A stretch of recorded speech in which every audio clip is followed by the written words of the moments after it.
Double Indemnity by James M. Cain. Read by James Naughton.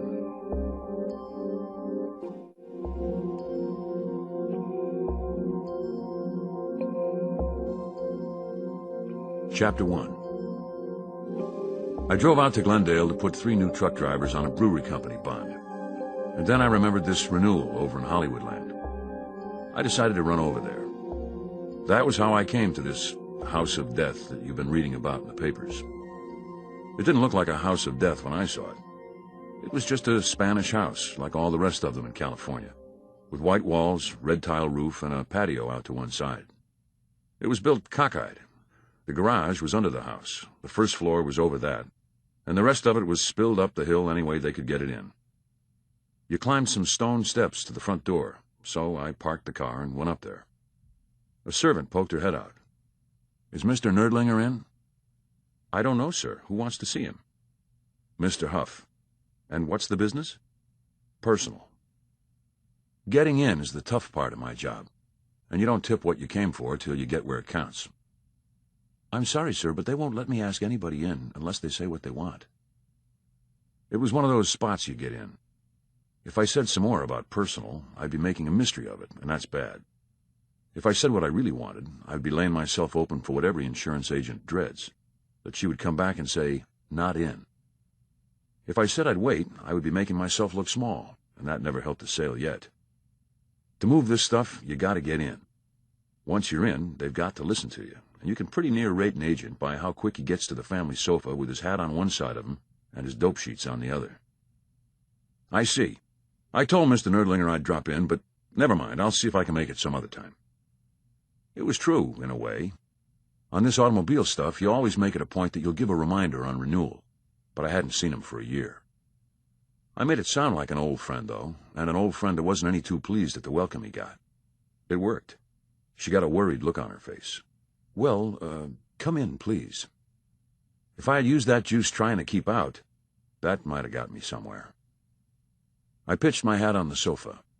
They've made a lot of that living room, especially those blood-red drapes.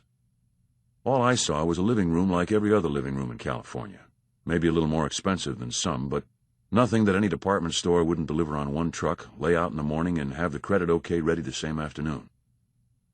The furniture was Spanish, the kind that looks pretty and sits stiff. The rug was one of those 12 by 15s that would have been Mexican, except it was made in Oakland, California. The blood-red drapes were there, but they didn't mean anything. All these Spanish houses have red velvet drapes that run on iron spears, and generally some red velvet wall tapestries to go with them. This was right out of the same can, with a coat of arms tapestry over the fireplace and a castle tapestry over the sofa.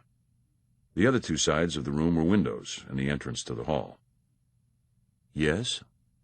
A woman was standing there. I'd never seen her before. She was maybe 31 or 2, with a sweet face, light blue eyes, and dusty blonde hair. She was small and had on a suit of blue house pajamas. She had a washed-out look. "I want to see Mr. Nerdlinger." "Mr. Nerdlinger isn't in just now, but I am Mrs. Nerdlinger. Is there something I could do?" There was nothing to do but spill it. "Why, no, I think not, Mrs. Nerdlinger, thanks just the same. Huff is my name, Walter Huff, of the General Fidelity of California. Mr. Nerdlinger's automobile coverage runs out in a week or 2, and I promised to give him a reminder on it, so I thought I'd drop by. But I certainly didn't mean to bother you about it." "Coverage?" "Insurance. I just took a chance coming up here in the daytime, but I happened to be in the neighborhood, so I thought it wouldn't hurt." "When do you think would be a good time to see Mr. Nerdlinger? Could he give me a few minutes right after dinner, do you think, so I wouldn't cut into his evening?" "What kind of insurance has he been carrying? I ought to know, but I don't keep track." "I guess none of us keep track until something happens. Just the usual line: collision, fire and theft, and public liability." "Oh, yes, of course." "It's only a routine matter, but he ought to attend to it in time, so he'll be protected." "It really isn't up to me, but I know he's been thinking about the automobile club. Their insurance, I mean." "Is he a member?" "No, he's not. He's always intended to join, but somehow he's never got around to it. But the club representative was here, and he mentioned insurance." "You can't do better than the automobile club. They're prompt, liberal in their view of claims, and courteous straight down the line. I've not got a word to say against them." That's one thing you learn. Never knock the other guy's stuff. "And then it's cheaper for members. I thought only members could get it. What I mean is this. If a man's going to join the automobile club anyway, for service in time of trouble, taking care of tickets, things like that, then if he takes their insurance too, he gets it cheaper. He certainly does. But if he's going to join the club just to get the insurance, by the time he adds that $16 membership fee to the premium rate, he's paying more. Figure that in, I can still save Mr. Nerdlinger quite a little money. She talked along, and there was nothing I could do but go along with it. But you sell as many people as I do, you don't go by what they say. You feel it, how the deal is going. And after a while, I knew this woman didn't care anything about the automobile club. Maybe the husband did, but she didn't. There was something else, and this was nothing but a stall. I figured it would be some kind of a proposition to split the commission, maybe so she could get a 10 spot out of it without the husband knowing. There's plenty of that going on. And I was just wondering what I would say to her. A reputable agent don't get mixed up in stuff like that. But she was walking around the room, and I saw something I hadn't noticed before. Under those blue pajamas was a shape to set a man nuts. And how good I was going to sound when I started explaining the high ethics of the insurance business, I didn't exactly know. But all of a sudden she looked at me, and I felt a chill creep straight up my back and into the roots of my hair. "Do you handle accident insurance?" Maybe that don't mean to you what it meant to me. Well, in the first place, accident insurance is sold, not bought. You get calls for other kinds, for fire, for burglary, even for life, but never for accident. That stuff moves when agents move it, and it sounds funny to be asked about it. In the second place, when there's dirty work going on, accident is the first thing they think of. Dollar for dollar paid down. There's a bigger face coverage on accident than any other kind.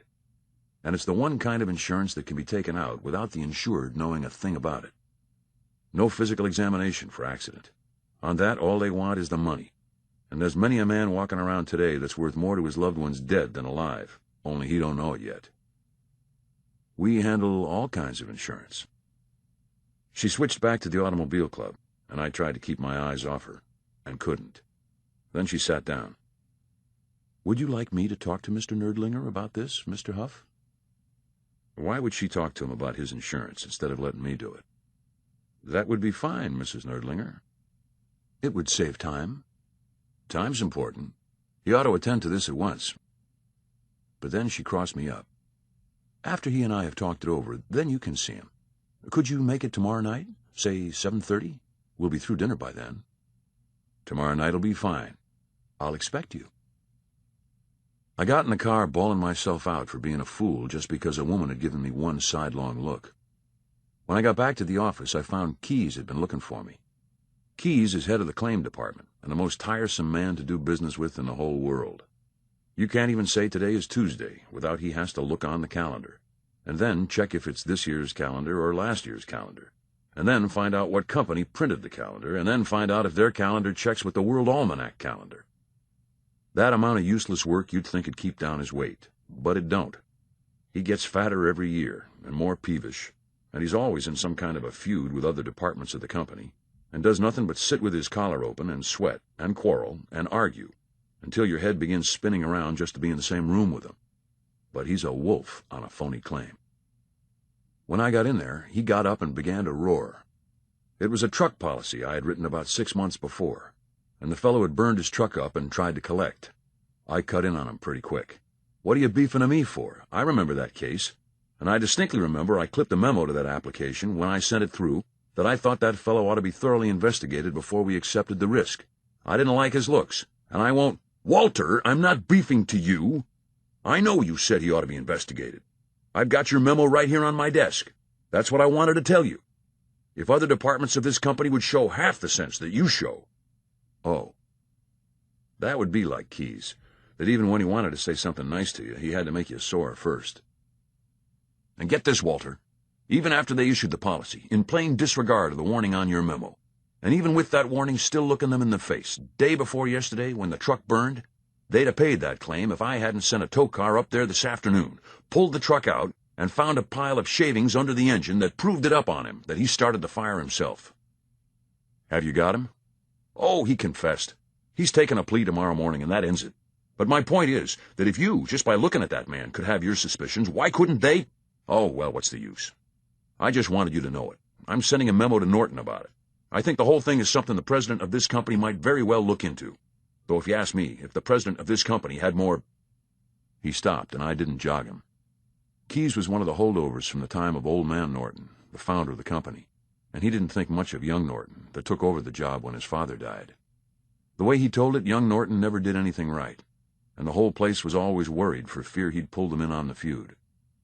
If young Norton was the man we had to do business with, then he was the man we had to do business with, and there was no sense letting Keyes get us in Dutch with him. I gave Keyes Crack a deadpan. I didn't even know what he was talking about. When I got back to my office, Nettie, my secretary, was just leaving. "Good night, Mr. Huff." "Good night, Nettie." "Oh, I put a memo on your desk about a Mrs. Nerdlinger. She called about 10 minutes ago and said it would be inconvenient for you to call tomorrow night about that renewal. She said she'd let you know when to come." "Oh, thanks." She went, and I stood there looking down at the memo. It crossed my mind what kind of warning I was going to clip to that application, if, as, and when I got it. If any. Chapter 2.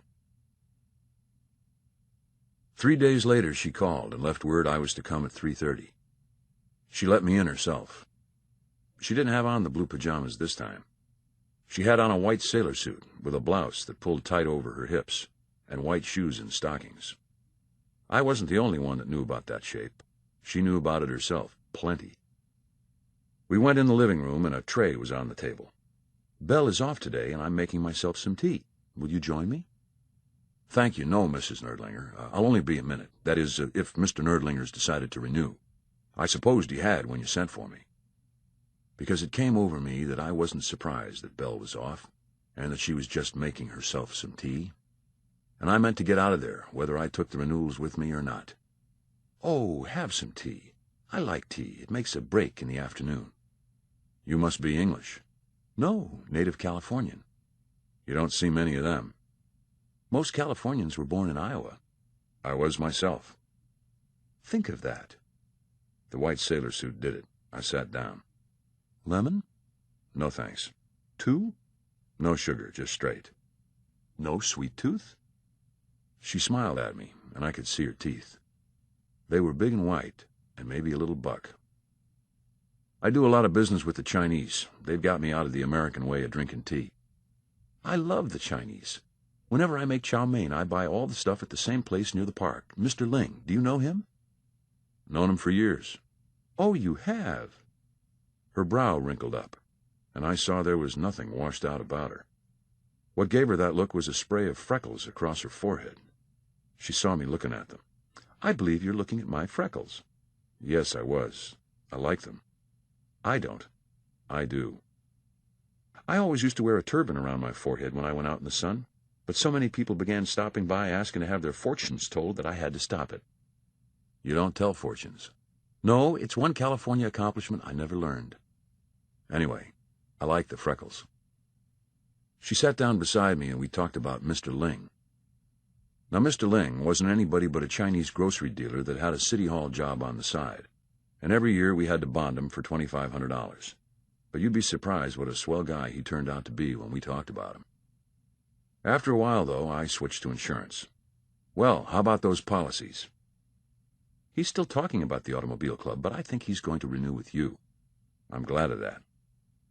She sat there a minute, making little pleats with the edge of her blouse and rubbing them out. "I didn't say anything to him about the accident insurance." "No?" "I hate to talk to him about it." "I can understand that." "It seems an awful thing to tell him you think he ought to have an accident policy. And yet, you see, my husband is the Los Angeles representative of the Western Pipe and Supply Company." "He's in the petroleum building, isn't he?" "That's where he has his office. But most of the time he's in the oil fields." "Plenty dangerous knocking around there." "It makes me positively ill to think about it." "Does his company carry anything on him?" "Not that I know of." "Man in a business like that, he ought not to take chances." And then I made up my mind that even if I did like her freckles, I was going to find out where I was at. "I tell you, how would you like it if I talked with Mr. Nerdlinger about this? You know, not say anything about where I got the idea, but just bring it up when I see him." "I just hate to talk to him about it." "I'm telling you, I'll talk." "But then he'll ask me what I think, and I won't know what to say. It's got me worried sick." She made another bunch of pleats. Then after a long time, here it came. Mr. Huff, would it be possible for me to take out a policy for him without bothering him about it at all? I have a little allowance of my own. I could pay you for it, and he wouldn't know.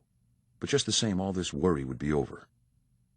I couldn't be mistaken about what she meant, not after 15 years in the insurance business. I mashed out my cigarette so I could get up and go. I was going to get out of there and drop those renewals and everything else about her like a red-hot poker. But I didn't do it. She looked at me, a little surprised, and her face was about 6 inches away. What I did do was put my arm around her, pull her face up against mine, and kiss her on the mouth, hard. I was trembling like a leaf. She gave it a cold stare, and then she closed her eyes, pulled me to her, and kissed back. I liked you all the time. I don't believe it. Didn't I ask you to tea? Didn't I have you come here when Belle was off? I liked you the very first minute. I loved it, the solemn way you kept talking about your company and all this and that. That was why I kept teasing you about the automobile club. Oh, it was. Now you know. I rumpled her hair, and then we both made some pleats in the blouse. You don't make them even, Mr. Huff. Isn't that even? The bottom ones are bigger than the top. You've got to take just so much material every time, then turn it, then crease it, and then they make nice pleats. See? I'll try to get the hang of it. Not now. You've got to go. I'm seeing you soon? Maybe. Well, listen, I am. Belle isn't off every day. I'll let you know. Well, will you? But don't you call me up. I'll let you know, I promise.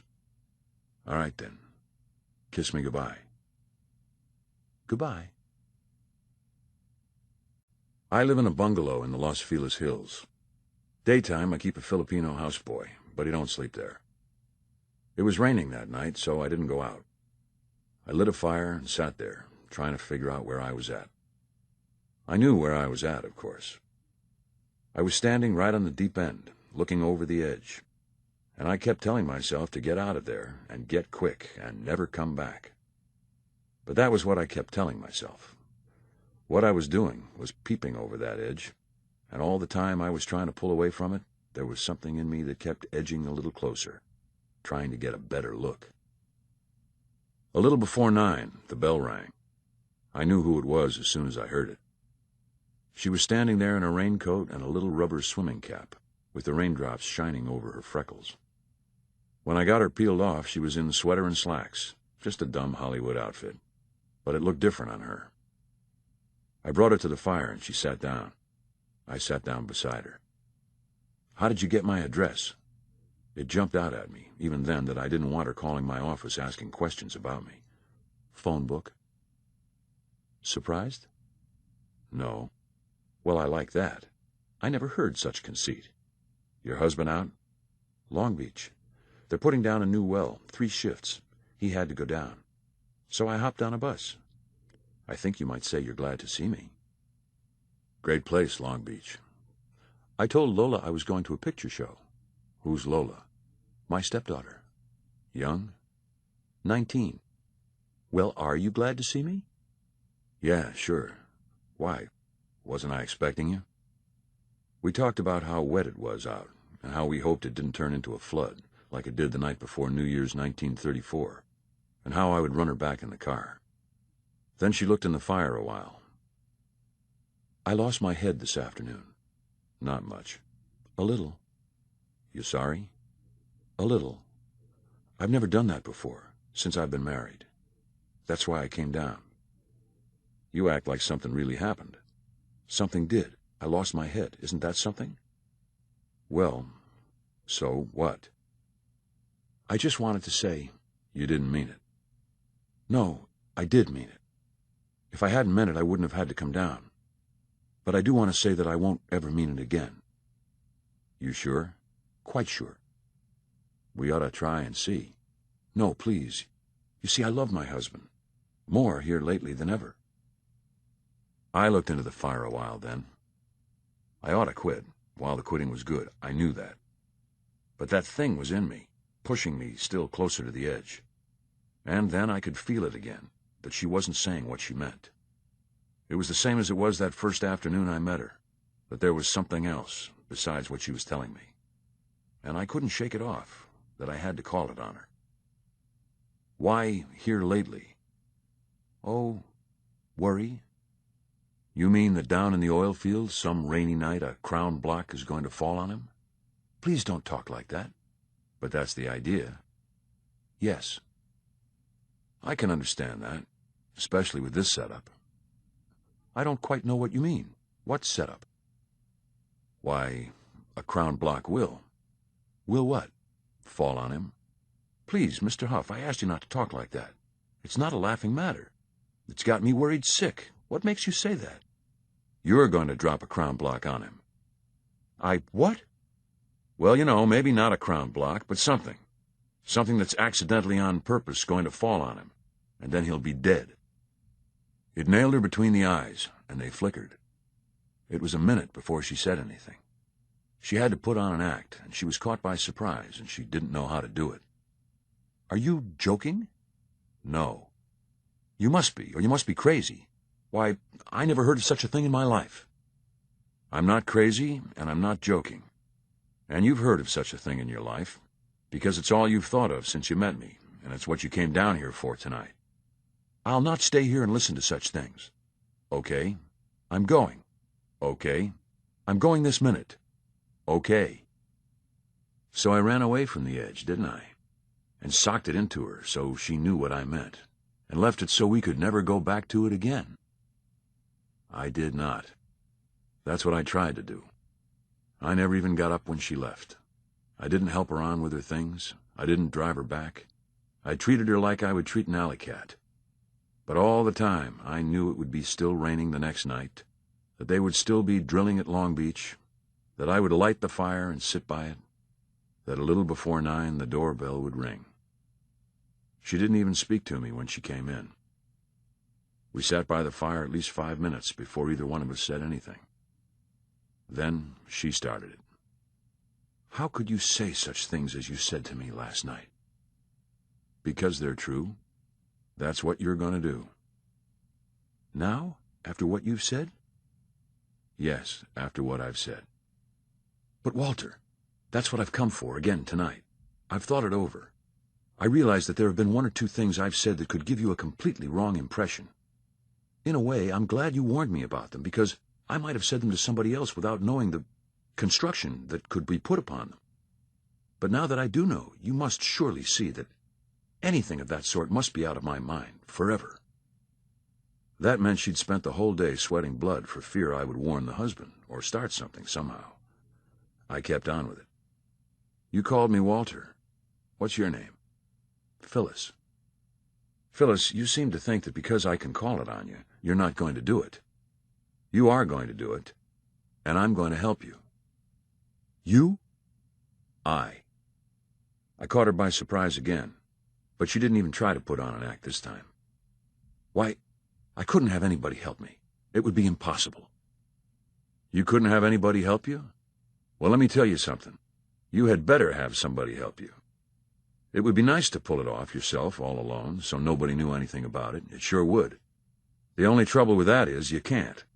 Not if you're going up against an insurance company, you can't. You've got to have help. And it had better be help that knows its stuff. What would you do this for? You, for one thing.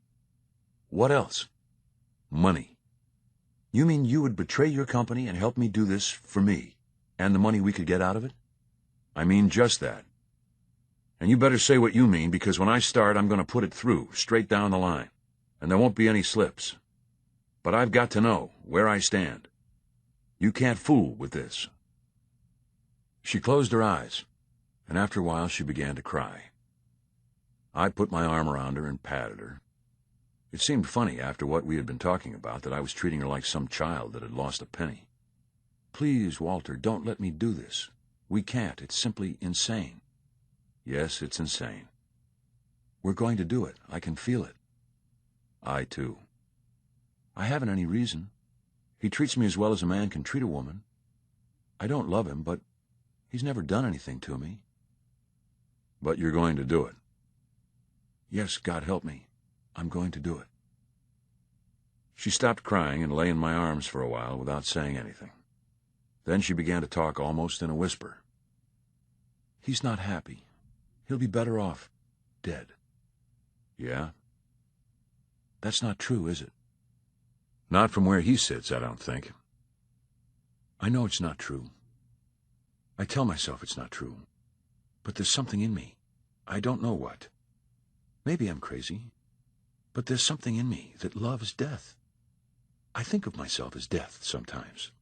In a scarlet shroud, floating through the night. I'm so beautiful then, and sad, and hungry to make the whole world happy by taking them out where I am, into the night, away from all trouble, all unhappiness. Walter, this is the awful part. I know this is terrible. I tell myself it's terrible, but to me it doesn't seem terrible. It seems as though I'm doing something that's really best for him, if he only knew it. Do you understand me, Walter? Nobody could. But we're going to do it. Yes, we're going to do it. Straight down the line. Straight down the line. A night or two later, we talked about it just as casually as if it was a little trip to the mountains. I had to find out what she had been figuring on, and whether she had gummed it up with some bad move of her own. Have you said anything to him about this, Phyllis, about this policy? No. Absolutely nothing. Not a thing. All right. How are you going to do it? I was going to take out the policy first. Without him knowing? Yes. Holy smoke, they'd have crucified you. It's the first thing they look for. Well, anyway, that's out. What else? He's going to build a swimming pool in the spring, out in the patio. And? I thought it could be made to look as though he hit his head diving or something. That's out. That's still worse. Why? People do, don't they? It's no good. In the first place, some fool in the insurance business, 5 or 6 years ago, put out a newspaper story that most accidents happen in people's own bathtubs. And since then, bathtubs, swimming pools, and fish ponds are the first thing they think of, when they're trying to pull something, I mean. There's 2 cases like that out here in California right now. Neither one of them are on the up and up. And if there'd been an insurance angle, those people would wind up on the gallows. Then it's a daytime job, and you never can tell who's peeping at you from the next hill. Then a swimming pool is like a tennis court. You no sooner have one than it's a community affair, and you don't know who might come popping in on you at any minute. And then it's one of those things where you've got to watch for your chance, and you can't plan it in advance, and know where you're going to come out to the last decimal point. Get this, Phyllis. There's 3 essential elements to a successful murder. That word was out before I knew it. I looked at her quick. I thought she'd wince under it. She didn't. She leaned forward. The firelight was reflected in her eyes like she was some kind of leopard. Go on, I'm listening. The first is help. One person can't get away with it. That is, unless they're going to admit it and plead the unwritten law or something. It takes more than one. The second is the time, the place, the way, all known in advance, to us, but not to him. The third is audacity. That's the one that all amateur murderers forget. They know the first 2, sometimes, but that third, only a professional knows. There comes a time in any murder when the only thing that can see you through is audacity, and I can't tell you why. You know the perfect murder? You think it's this swimming pool job, and you're going to do it so slick nobody would ever guess it. They'd guess it in 2 seconds flat. In 3 seconds flat, they'd prove it, and in 4 seconds flat, you'd confess it. No, that's not it. The perfect murder is the gangster that goes on the spot. You know what they do? First, they get a finger on him. They get that girl that he lives with. Along about 6 o'clock, they get a phone call from her. She goes out to a drugstore to buy some lipstick, and she calls. They're going to see a picture tonight, he and she, and it's at such and such a theater. They'll get there around 9 o'clock. All right, there's the first 2 elements. They got help, and they fixed the time and the place in advance. All right, now watch the third. They go there in a car. They park across the street. They keep the motor running. They put a sentry out. He loafs up an alley, and pretty soon he drops a handkerchief and picks it up. That means he's coming. They get out of the car. They drift up to the theater. They close in on him. And right there, in the glare of the lights, with a couple of 100 people looking on, they let him have it. He hasn't got a chance. 20 bullets hit him from 4 or 5 automatics. He falls. They scram for the car. They drive off. And then you try to convict them. You just try to convict them. They've got their alibis ready in advance, all airtight. They were only seen for a second by people who were so scared they didn't know what they were looking at, and there isn't a chance to convict them. The police know who they are, of course. They round them up, give them the water cure, and then they're habeas corpused into court and turned loose. Those guys don't get convicted. They get put on the spot by other gangsters. Oh yeah, they know their stuff all right. And if we want to get away with it, we've got to do it the way they do it, and not the way some punk up near San Francisco does it, that's had 2 trials already, and still he's not free. Be bold? Be bold. It's the only way. If we shoot him, it wouldn't be accident? That's right. We don't shoot him. But I want you to get the principle through your head. Be bold. It's the only chance to get away with it. Then how? I'm coming to that. Another trouble with your swimming pool idea is that there's no money in it. They'd have to pay. But this is a question of how much they'd have to pay. All the big money on an accident policy comes from railroad accidents. They found out pretty quick when they began to write accident insurance that the apparent danger spots, the spots that people think are danger spots, aren't danger spots at all. I mean, people always think a railroad train is a pretty dangerous place to be, or they did anyway before the novelty wore off. But the figures show not many people get killed or even hurt on railroad trains. So on accident policies, they put in a feature that sounds pretty good to the man that buys it, because he's a little worried about train trips. But it doesn't cost the company much because it knows he's pretty sure to get there safely. They pay double indemnity for railroad accidents. That's just where we cash in. You've been thinking about some piker job, maybe, and a fat chance I'd be taking a chance like this for that. When we get done, we cash a $50,000 bet, and if we do it right, we're going to cash it. Don't make any mistake about that. $50,000? Nice. My. Say, this is a beauty if I do say it myself. I didn't spend all this time in this business for nothing, did I? Listen, he knows all about this policy, and yet he don't know a thing about it. He applies for it in writing, and yet he don't apply for it. He pays me for it with his own check, and yet he don't pay me. He has an accident happen to him, and yet he don't have an accident happen to him. He gets on the train, and yet he don't get on it. What are you talking about? You'll find out. The first thing is we've got to fix him up with that policy. I sell it to him, do you get that? Except that I don't sell him. Not quite. I give him the works, the same as I give any other prospect. And I've got to have witnesses. Get that. There's got to be somebody that heard me go right after him. I show him that he's covered on everything that might hurt the automobile, but hasn't got a thing that covers personal injury to himself. I put it up to him whether a man isn't worth more than his car. Suppose he buys. Well, suppose he does. He won't. I can bring him within 1 inch of the line and hold him there. Don't you think I can't? I'm a salesman if I'm nothing else. But I've got to have witnesses. Anyway, 1 witness. I'll have somebody. Maybe you better oppose it. All right. You're all for the automobile stuff when I start in on that. But this accident thing gives you the shivers. I'll remember. You better make a date pretty quick. Give me a ring. Tomorrow? Confirm by phone. Remember, you need a witness. I'll have one. Tomorrow, then. Subject to call. Walter, I'm so excited. It does terrible things to me. I, too. Kiss me. You think I'm nuts? All right, maybe I am. But you spend 15 years in the business I'm in. Maybe you'll go nuts yourself. You think it's a business, don't you? Just like your business, and maybe a little better than that. Because it's the friend of the widow, the orphan, and the needy in time of trouble. It's not. It's the biggest gambling wheel in the world. It don't look like it, but it is. From the way they figure the percentage on the 00 to the look on their face when they cash your chips. You bet that your house will burn down. They bet it won't, that's all. What fools you is you didn't want your house to burn down when you made the bet, and so you forget it's a bet. That don't fool them. To them, a bet is a bet, and a hedge bet don't look any different than any other bet. But there comes a time, maybe, when you do want your house to burn down, when the money is worth more than the house. And right there is where the trouble starts.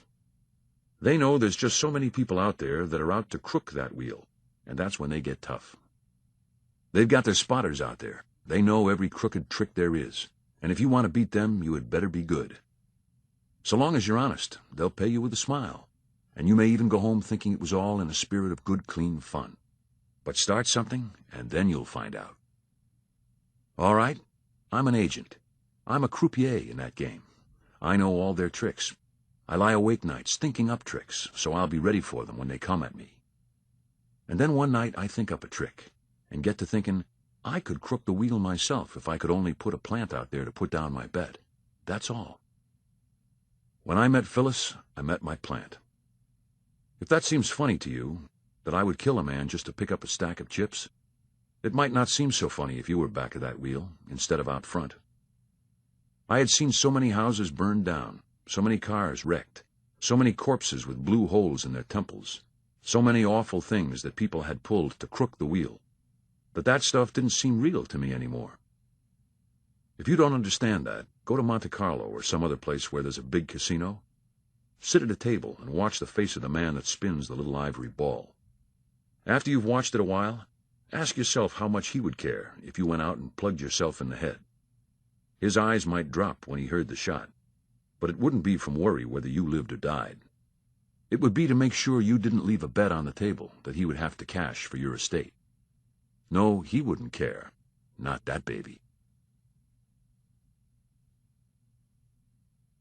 Chapter 3. Then another thing I call your attention to, Mr. Nerdlinger, a feature we've added in the last year at no extra cost, is our guarantee of bail bond.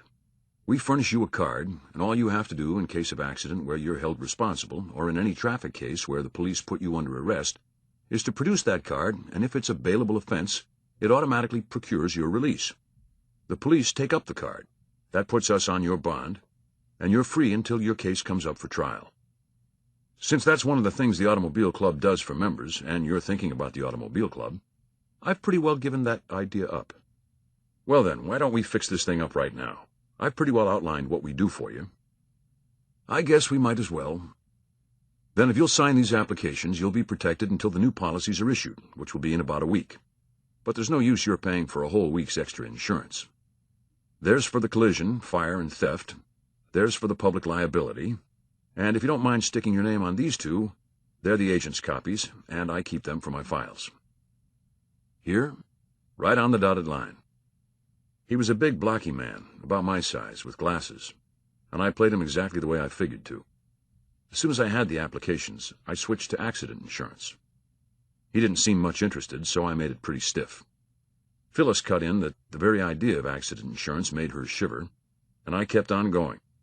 I didn't quit till I had hammered in every reason for taking out accident insurance that any agent ever thought of, and maybe a couple of reasons that no agent ever had thought of. He sat there drumming with his fingers on the arms of his chair, wishing I would go. But what bothered me wasn't that. It was the witness that Phyllis brought out. I thought she would have some friend of the family in to dinner, maybe a woman, and just let her stay with us there in the sitting room after I showed up around 7:30. She didn't. She brought the stepdaughter in, a pretty girl named Lola. Lola wanted to go, but Phyllis said she had to get the wool wound for a sweater she was knitting, and kept her there winding it. I had to tie her in with a gag now and then to make sure she would remember what we were talking about, but the more I looked at her, the less I liked it. Having to sit with her there, knowing all the time what we were going to do to her father, was one of the things I hadn't bargained for. The next thing I knew, when I got up to go, I had let myself in for hauling her down to the boulevard so she could go to a picture show. Her father had to go out again that night, and he was using the car, and that meant that unless I hauled her, she would have to go down by bus. I didn't want to haul her. I didn't want to have anything to do with her. But when he kind of turned to me, there was nothing I could do but offer, and she ran and got her hat and coat, and in a minute or two, there we were, rolling down the hill. "Mr. Huff?" "Yes." "I'm not going to a picture show." "No?" "I'm meeting somebody at the drugstore." "Oh. Would you haul us both down?" "Oh, sure." "You won't mind?" "No, not a bit." "And you won't tell on me? There are reasons why I don't want them to know, at home." "No, of course not." We stopped at the drugstore, and she jumped out, and in a minute came back with a young guy with an Italian-looking face, pretty good-looking, that had been standing around outside. "Mr. Huff, this is Mr. Sacchetti." "How are you, Mr. Sacchetti? Get in." They got in and kind of grinned at each other, and we rolled down Beechwood to the boulevard. "Where do you want me to set you down?" Oh, anywhere. Hollywood and Vine all right? Swell. I set them down there, and after she got out, she reached out her hand and took mine and thanked me, her eyes shining like stars. It was darling of you to take us. Lean close. I'll tell you a secret. Yes? If you hadn't taken us, we'd have had to walk. How are you going to get back? Walk? You want some money? No, my father would kill me. I spent all my week's money. No, but thanks. And remember, don't tell on me. Hurry, you'll miss your light. I drove home. Phyllis got there in about a half hour. She was humming a song out of a Nelson-Eddy picture. Did you like my sweater? Yeah, sure. Isn't it a lovely color? I never wore old rose before. I think it's going to be really becoming to me.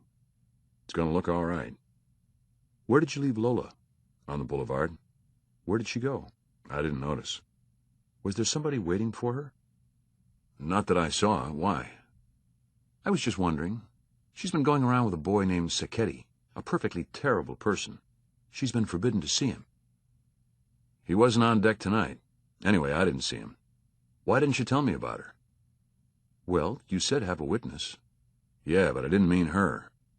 Isn't she as good a witness as any other? Yeah, but holy smoke, there's a limit. A man's own daughter, and we're even using her for what we're using her for. An awful look came over her face, and her voice got hard as glass. What's the matter? Are you getting ready to back out? No, but you could have got somebody else. Me driving her down to the boulevard, and all the time I had this in my pocket. I took out the applications and showed them to her.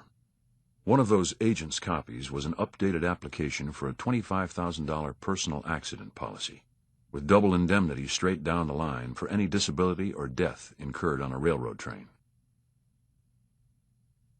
It was part of the play that I had to make 2 or 3 calls on Nerdlinger in his office. The first time, I gave him the bail bond guarantee, stuck around about 5 minutes, told him to put it in his car, and left. The next time, I gave him a little leather memo book with his name stamped on it in gilt, just a little promotion feature we have for policyholders. The third time, I delivered the automobile policies and took his check, $79.52. When I got back to the office that day, Nettie told me there was somebody waiting for me in my private office. Who? A Miss Lola Nerdlinger and a Mr. Sacchetti, I think, she said. I didn't get his first name. I went in there and she laughed. She liked me, I could see that. You surprised to see us again? Oh, not much. What can I do for you? We've come in to ask a favor, but it's your own fault. Yeah, how's that? What you said the other night to Father about being able to get money on his car if he needed it? We've come to take you up on it, or anyway, Nino has. That was something I had to do something about, the competition I was getting from the automobile club on an automobile loan. They lend money on a member's car, and I got to the point where I had to, too, if I was going to get any business. So I organized a little finance company of my own, had myself made a director, and spent about 1 day a week there. It didn't have anything to do with the insurance company, but it was one way I could meet that question that I ran into all the time. Do you lend money on a car? I had mentioned it to Nerdlinger just as part of the sales talk, but I didn't know she was paying attention. I looked at Sacchetti. You want to borrow money on your car? Yes, sir. What kind of car is it? He told me. It was a cheap make. Sedan? Coupe. It's in your name and paid for? Yes, sir. They must have seen a look cross my face because she giggled. He couldn't use it the other night. He didn't have any gas. Oh. I didn't want to lend him money on his car or anything else. I didn't want to have anything to do with him or her in any way, shape, or form.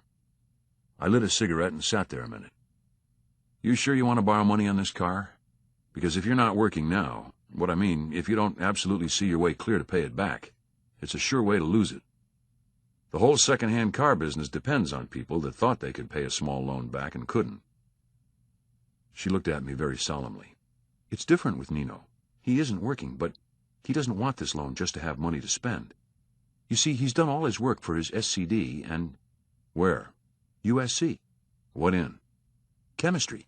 If he can only get his degree, he's sure of work. He's been promised that. And it seems such a pity to miss a chance for a really good position just because he hasn't taken his degree. But to take it, he has to have his dissertation published and pay this and that for his diploma, for instance. And that's what he wants this money for. He won't spend it on his living. He has friends that'll take care of that. I had to come through. I knew that. I wouldn't have if it didn't make me so nervous to be around her. But all I could think of now was to say yes and get them out of there. How much do you want? He thought if he could get $250, that would be enough. I see. I figured it up. With charges, it would amount to around $285, and it was an awfully big loan on the car he was going to put up. Well, give me a day or two on it. I think we can manage it. They went out, and then she ducked back. You're awfully nice to me. I don't know why I keep bothering you about things. That's all right, Miss Nerdlinger. I'm glad. You can call me Lola if you want to. Thanks. I'll be glad to help any time I can. This is secret, too. Yes, I know. I'm terribly grateful, Mr. Huff. Thanks, Lola.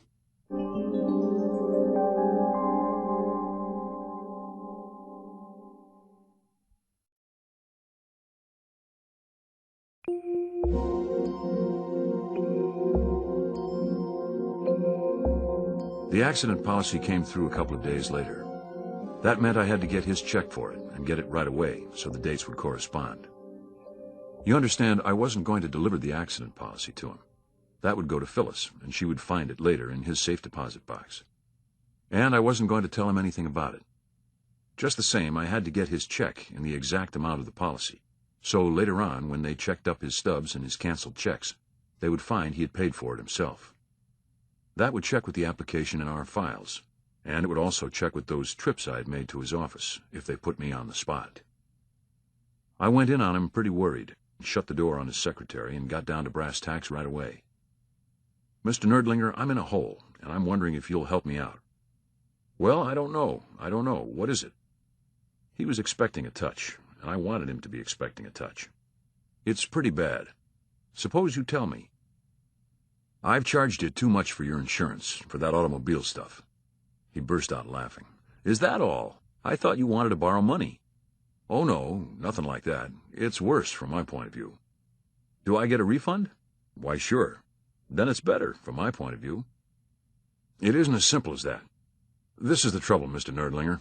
There's a board in our business that was formed to stop cutthroating on rates, and see to it that every company charges a rate sufficient to protect the policyholder. And that's the board I'm in Dutch with. Because here recently they've made it a rule that every case, mind you, where there's an alleged mischarge by an agent, is to be investigated by them. And you can see where that puts me, and you too, in a way. Because they'll have me up for 15 different hearings, and come around pestering you till you don't know what your name is, and all because I looked up the wrong rate in the book when I was out to your house that night, and never found it out till this morning when I checked over my month's accounts. And what do you want me to do? There's one way I can fix it. Your check, of course, was deposited, and there's nothing to do about that. But if you'll let me give you cash for the check you gave me, $79.52, I've got it right here with me, and give me a new check for the correct amount, $58.60, then that'll balance it, and they'll have nothing to investigate. How do you mean, balance it? Well, you see, in multiple card bookkeeping, it's so complicated I don't even know if I understand it myself. Anyway, that's what our cashier tells me. It's the way they make their entries. I see. He looked out the window, and I saw a funny look come in his eyes. Well, all right. I don't know why not. I gave him the cash and took his check. It was all hooey. We've got a board, but it doesn't bother with agents' mistakes. It governs rates. I don't even know if there's such a thing as multiple card bookkeeping, and I never talked with our cashier.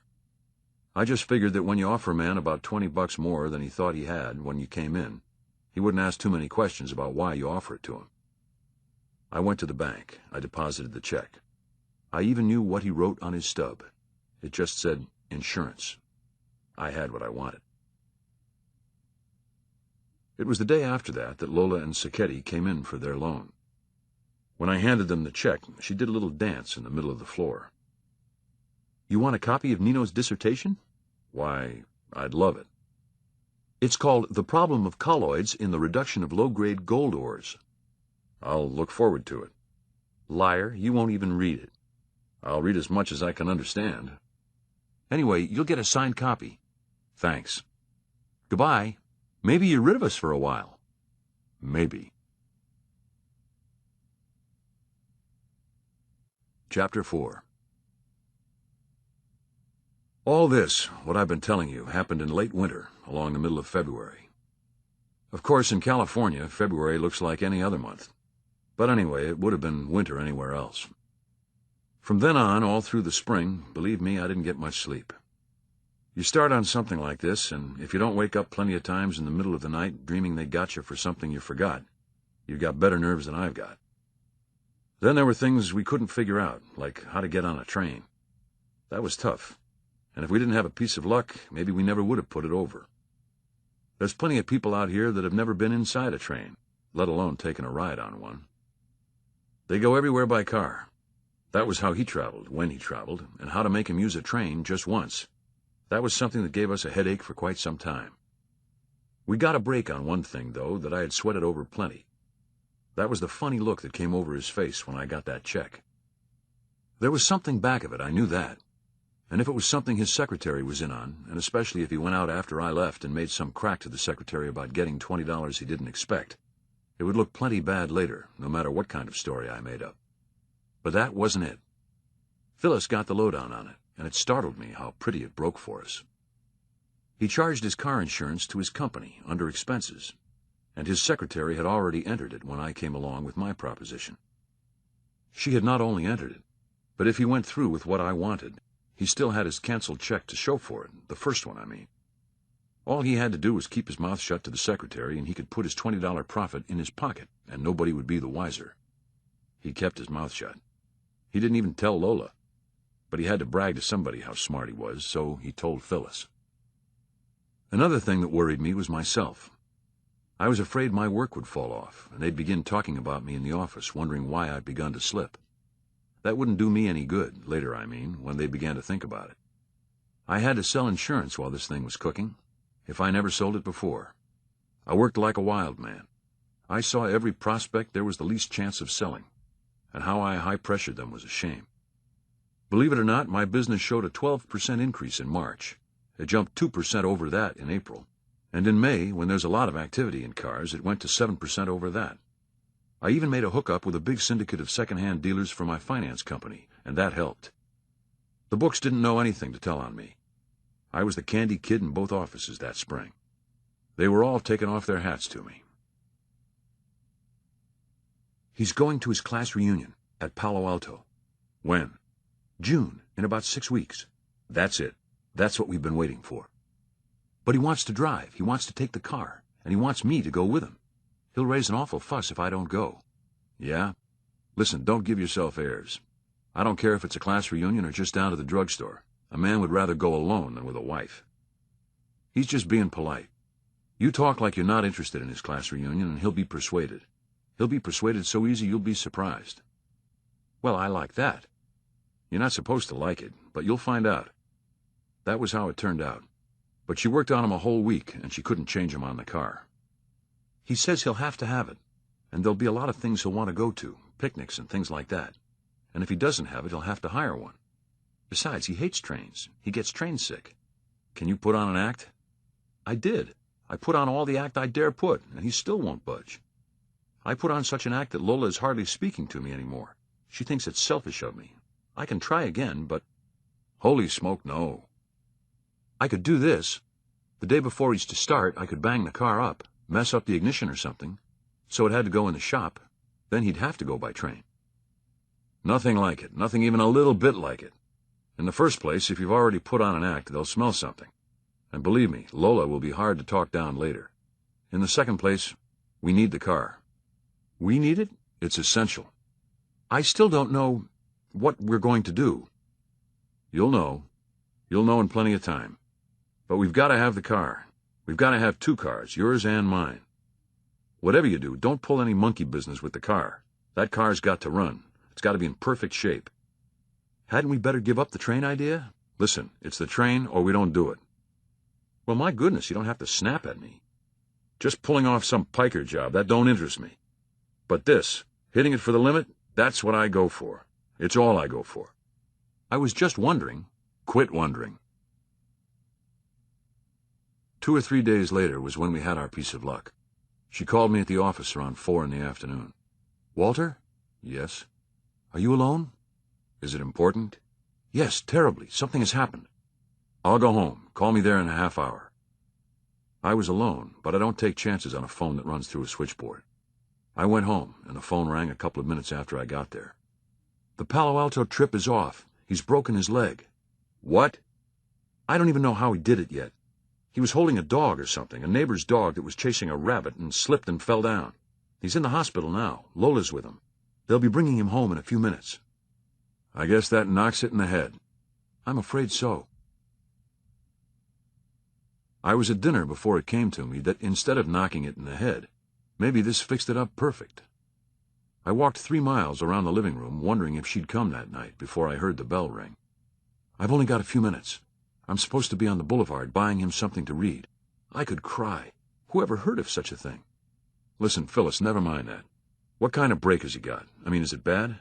It's down near the ankle. No, it's not bad. Is it in pulleys? No, there's a weight on it that comes off in about a week. But he won't be able to walk. He'll have to wear a cast a long time. He'll be able to walk. You think so? If you get him up. What do you mean, Walter? On crutches. He can get up if you get him up. Because with his foot in a cast, he won't be able to drive. He'll have to go by train. Phyllis, this is what we've been hoping for. You think so? And then another thing. I told you, he gets on that train, but he don't get on it. All right, then. We've got a question of identification there, haven't we? Those crutches, that foot in a cast, there's the most perfect identification a man ever had. Oh, yeah, I'm telling you. If you can get him off that bed and make him think he ought to take the trip anyway, just as a vacation from all he's been through, we're in. I can feel it. We're in. It's dangerous, though. What's dangerous about it? I mean, getting a broken leg case out of bed too soon. I used to be a nurse, and I know. It's almost certain to affect the length. Make one leg shorter than the other, I mean. Is that all that's bothering you? It was a minute before she got it. Whether one leg was going to be shorter than the other, that was one thing he didn't have to worry about. Decoration Day, they don't have mail delivery, but the day watchman sends over to the General Fidelity box and gets it. There was a big envelope for me, marked personal. I opened it and found a booklet. It was called Colloids in Gold Mining, an examination of methods in dealing with the problem. Inside it was inscribed, to Mr. Walter Huff, in appreciation of past favors, Beniamino Sacchetti.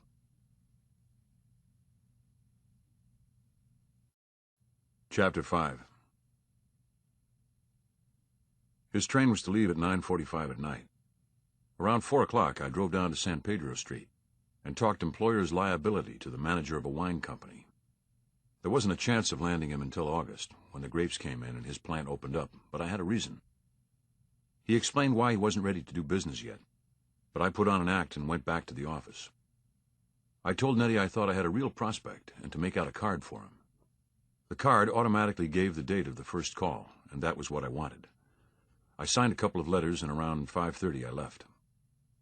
I got home around 6, and the Filipino was all ready to serve dinner. I had seen to that. This was June 3rd, and I should have paid him on the 1st, but I pretended I had forgotten to go to the bank and put him off. Today, though, I had stopped at the house for lunch and paid him. That meant that when night came, he could hardly wait to go out and spend it. I said okay, he could serve dinner, and he had the soup on the table before I even got washed up. I ate as well as I could. He gave me steak, mashed potatoes, peas, and carrots with fruit cup for dessert. I was so nervous I could hardly chew, but I got it all down somehow. I had hardly finished my coffee when he had everything washed up, and had changed to cream-colored pants, white shoes and stockings, a brown coat and white shirt open at the neck, ready to go out with the girl. It used to be that what a Hollywood actor wore on Monday, a Filipino houseboy wore on Tuesday. But now, if you ask me, it's the other way around. And the boy from Manila beats Clark Gable to it. He left around 6:45. When he came up to ask if there was anything else for him to do, I was taking off my clothes, getting ready to go to bed. I told him I was going to lie there and do a little work. I got some paper and pencils and made a lot of notes, like I was figuring up the public liability stuff for the man I talked to in the afternoon. It was the kind of stuff you would naturally save and put in the prospects folder. I took care there was a couple of notes on the date. Then I went down and called the office. Joe Pete, the night watchman, answered. Joe Pete, this is Walter Huff. Do me a favor, will you? Go up to my office, and right on the top of the desk you'll find my rate book. It's a loose-leaf book with a soft leather back, and my name stamped in gold on the front, and under that the word rates. I forgot to bring it home, and I need it. Will you get it and send it up to me by messenger right away? Okay, Mr. Huff, right away. 15 minutes later, he rang back and said he couldn't find it. I looked all over the desk, Mr. Huff, and through the office besides, and there's no such book there. Nettie must have locked it up. I can tell her if you want and ask her where she put it. No, I don't need it that bad. I'm sorry, Mr. Huff. I'll have to get along without it. I had put that rate book in a place where he'd never find it. But it was one person that had called me at home that night, and I was there, working hard. There'd be others. No need to say anything to him that would make him remember the date. He had to keep a log and enter everything he did, not only by date but also by time. I looked at my watch. It was 7:38. 7:45, the phone rang again. It was Phyllis. The blue. Blue it is. That was a check on what suit he would wear. We were pretty sure it would be the blue, but I had to be sure. So she was to duck down to the drugstore to buy him an extra toothbrush and call. No danger of its being traced. There's no record on dial calls. As soon as she hung up, I dressed. I put on a blue suit, too. But before that, I wrapped up my foot. I put a thick bandage of gauze on it, and over that, adhesive tape. It looked like the tape was wrapped on the ankle, like a cast for a broken leg, but it wasn't. I could cut it off in 10 seconds when I was ready to. I put the shoe on. I could barely lace it, but that was how I wanted it. I checked on a pair of horn-rimmed glasses like he wore. They were in my pocket. So was 58 inches of light cotton rope, rolled small. So was a handle I had made like stores hook on packages, but heavier, from an iron rod. My coat bulged, but I didn't care. 20 minutes to 9, I called Nettie. Did you see my rate book before I left? Indeed, I didn't, Mr. Huff. I need it, and I don't know what I did with it. You mean you lost it? I don't know. I phoned Joe Pete, and he can't find it, and I can't imagine what I did with it. I can run in if you want and see if I can... No, it's not that important. I didn't see it, Mr. Huff. Nettie lives in Burbank, and it's a toll call. The record would show I called from the house at 8:40. As soon as I got rid of her, I opened the bell box and tilted half a visiting card against the clapper, so if the phone rang, it would fall down. Then I did the same for the doorbell clapper in the kitchen. I would be out of the house an hour and a half, and I had to know if the doorbell rang or the phone rang. If they did, that would be while I was in the bathroom taking a bath, with the door shut and the water running. So I didn't hear, but I had to know. As soon as I had the cards fixed, I got in my car and drove over to Hollywoodland. It's just a few minutes from my house. I parked on the main street, a couple of minutes' walk from the house. I had to be where a car wouldn't attract any attention, but at the same time I couldn't be so far off that I had to do much walking. Not with that foot. Around the bend from the house is a big tree. There's no house in sight of it. I slipped behind it and waited. I waited exactly 2 minutes, but it seemed like an hour. Then I saw the flash of headlights. The car came around the bend. She was at the wheel, and he was beside her with his crutches under his elbow on the door side. When the car got to the tree, it stopped. That was exactly according to the play. Next came the ticklish part. It was how to get him out of the car for a minute, with the bags in back and everything all set, so I could get in. If he had been all right on his 2 feet, there would have been nothing to it. But getting a cripple out of a car once he gets set, and especially with a well person sitting right beside him, is like getting a hippopotamus out of a car. She opened up just like I'd coached her. I haven't got my pocketbook. Didn't you take it? I thought so. Look on the back seat. No, nothing back there but my stuff. I can't think what I've done with it. Well, come on, we'll be late. Here's $1. That'll be enough till you get back. I must have left it on the sofa in the living room. Well, all right. You left it on the sofa in the living room. Now get going. She was coming to the part I had taken her over 40 times. She was all for asking him to step out and get it. I finally beat it into her head that if she did that, she was just setting herself up to him to ask her why she didn't step out and get it, so he wouldn't have to unlimber the crutches. I showed her that her only chance was to talk dumb, not start the car, and wait him out, until he would get so sore and so worried over the time that he would make a martyr out of himself and get it himself. She kept at it, just like she was coached. But I want my pocketbook. What for? Isn't $1 enough? But it's got my lipstick in it. Listen, can't you get it through your head? We're trying to catch a train. This isn't an automobile trip where we start when we get ready. It's a railroad train, and it goes at 9:45, and when it goes, it goes. Come on, start up. Well, if you're going to talk that way, what way? All I said was that I wanted my... He ripped out a flock of cuss words, and at last I heard the crutches rattling against the side of the car. As soon as he was around the bend, hobbling back to the house, I dove in. I had to dive in the front door and climb over the seat into the back so he wouldn't hear the back door close. That's a sound that always catches your ear, a car door closing. I crouched down there in the dark. He had his bag and his briefcase on the seat. Did I do it all right, Walter? Okay so far. How did you get rid of Lola? I didn't have to. She was invited to something over at UCLA, and I took her to the bus at 7. Okay, back up now so he won't have so far to walk. Try and smooth him down. All right. She backed up to the door, and he got in again. She started off. Believe me, it's an awful thing to kibitz on a man and his wife and hear what they really talk about. As soon as she got him a little smoothed down, he began to beef about Belle, the way she passed things at dinner. She panned Belle for the way she broke so many dishes. Then they got switched off to somebody named Hobie and a woman named Ethel that seemed to be his wife. He said he was through with Hobie, and Hobie might as well know it. She said she used to like Ethel, but the high-hat way she'd been acting lately was too much. They figured it out whether they owed Hobie and Ethel a dinner or the other way around, so they found out they were one down and decided that after they knocked that one off, that was going to be the end of it. When they got all that settled, they decided he was to take a taxi wherever he went, up in Palo Alto, even if it did cost a little money, because if he had to slog along on crutches everywhere he went, he wouldn't have a good time. Besides, he might strain his leg. Phyllis talked just like he was going to Palo Alto, and she didn't have a thing on her mind. A woman is a funny animal. Back where I was, I couldn't see where we were. I was even afraid to breathe for fear he'd hear me. She was to drive, so she didn't make any sudden stops or get herself tangled in traffic, or do anything that would make him turn his head around to see what was back of us. He didn't.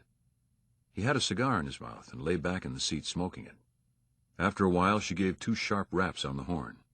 That was our signal, that we had come to a dark street we had picked out, about a half-mile from the station. I raised up, put my hand over his mouth, and pulled his head back. He grabbed my hand in both of his. The cigar was still in his fingers. I took it with my free hand and handed it to her. She took it. I took one of the crutches and hooked it under his chin. I won't tell you what I did then, but in 2 seconds he was curled down on the seat with a broken neck, and not a mark on him except a crease right over his nose from the crosspiece of the crutch. Chapter 6. We were right up with it, the moment of audacity that has to be part of any successful murder. For the next 20 minutes we were in the jaws of death, not for what would happen now, but for how it would go together later. She started to throw the cigar out, but I stopped her. He had lit that cigar in the house, and I had to have it. She held it for me and wiped the end of it as well as she could, while I went to work with the rope. I ran it across his shoulders just below the neck, under his arms, and across his back. I tied it hard and hooked the handle on so it caught both sections of the rope and drew them tight. A dead man is about the hardest thing to handle there is, but I figured with this harness we could do it, and do it quick. "We're there, Walter. Shall I park now or drive around the block?" "Park now. We're ready." She stopped. It was on a side street, about a block from the station. That stumped us for a while, where to park. If we went on the regular station parking lot, it was a 10-to-1 shot that a redcap would jerk the door open to get the bags, and we'd be sunk. But parking here, we would be all right. If we got a chance, we were to have an argument about it in front of somebody, with me complaining about how far she made me walk to cover up on something that might look a little funny later. She got out and took the bag and briefcase. He was one of the kind who puts his toilet articles in a briefcase for use on the train, and that was a break for me later.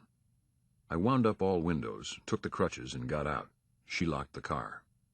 We left him right where he was, curled down on the seat with the harness on him. She went ahead with the bag and briefcase, and I came along behind, with the bandaged leg half lifted up, walking on the crutches. That looked like a woman making it easy for a cripple. Really, it was a way to keep the redcap from getting a good look at me when he took the bags. As soon as we got around the corner, inside of the station, here came one, running. He did just what we figured on. He took the bags from her and never waited for me at all. The 9:45 for San Francisco, Section 8, Car C. 8 in Car C, yes'm. Meet you on the train. We went in the station. I made her drop back on me, so if anything came up I could mumble to her. I had the glasses on and my hat pulled down, but not too much. I kept my eyes down like I was watching where I put the crutches. I kept the cigar in my mouth, partly so it covered some of my face, partly so I could screw my face out of shape a little, like I was trying to keep the smoke out of my eyes. The train was on a siding, out back of the station. I made a quick count of the cars. Holy smoke, it's the third one. It was the one that both conductors were standing in front of, and not only them, but the porter and the redcap, waiting for his tip. Unless we did something quick, it would be 4 people that had a good look at me before I went in the car, and it might hang us. She ran on ahead. I saw her tip the redcap, and he went off, all bows. He didn't pass near me. He headed for the far end of the station where the parking lot was. Then the porter saw me and started for me. She took him by the arm. He doesn't like to be helped. The porter didn't get it. The Pullman conductor did. Hey! The porter stopped. Then he got it. They all turned their backs and started to talk. I stumped up the car steps. I got to the top. That was her cue. She was still down on the ground with the conductors. Dear? I stopped and half-turned. Come back to the observation platform. I'll say goodbye to you there, and then I won't have to worry about getting off the train. You still have a few minutes. Maybe we can talk. Fine. I started back through the car. She started back on the ground outside. All 3 cars were full of people getting ready to go to bed, with most of the berths made up and bags all out in the aisle. The porters weren't there. They were at their boxes outside. I kept my eyes down, clinched the cigar in my teeth, and kept my face screwed up. Nobody really saw me, and yet everybody saw me, because the minute they saw those crutches, they began snatching bags out of the way and making room. I just nodded and mumbled, thanks. When I saw her face, I knew something was wrong. Outside on the observation platform, I saw what it was. A man was there, tucked back in a corner in the dark, having a smoke. I sat down on the opposite side. She reached her hand over. I took it. She kept looking at me for a cue. I kept making my lips say, parking, parking, parking. After a second or two, she got it. Dear? Yes? You're not mad at me anymore for where I parked? Forget it. I thought I was headed for the station parking lot, honestly. But I get all mixed up in this part of town. I hadn't any idea I was going to make you walk so far. I told you, forget it. I'm terribly sorry. Kiss me. I looked at my watch, held it up to her. It was still 7 minutes before the train would leave. She needed a 6-minute start for what she had to do. Listen, Phyllis, there's no use you waiting around here. Why don't you blow? Well, you don't mind? Not a bit. No sense dragging it out. Goodbye, then. Goodbye. Have a good time. 3 cheers for Leland Stanford. I'll do my best. Kiss me again. Goodbye. For what I had to do, I had to get rid of this guy, and get rid of him quick. I hadn't expected anybody out there. There seldom is when a train pulls out.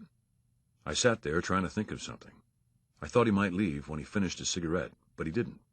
He threw it over the side and began to talk. Women are funny. Funny and then some. I couldn't help hearing that little conversation you had with your wife just now, about where she parked, I mean. Reminds me of an experience I had with my wife coming home from San Diego. He told the experience he had with his wife. I looked him over. I couldn't see his face. I figured he couldn't see mine. He stopped talking. I had to say something. Yeah, women are funny, all right. Especially when you get them behind the wheel of a car. They're all of that. The train began to roll.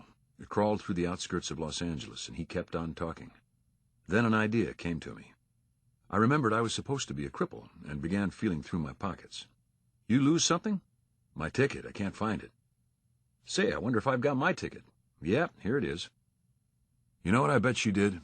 Put that ticket in my briefcase, right where I told her not to. She was going to put it here in the pocket of this suit, and now... Oh, it'll turn up. Don't that beat all? Here I've got to go and hobble all through those cars just because... Don't be silly. Stay where you are. No, I couldn't let you. Be a pleasure, old man. Stay right where you are, and I'll get it for you. What's your space? Would you? Section 8, Car C. I'll be right back with it. We were picking up speed a little now.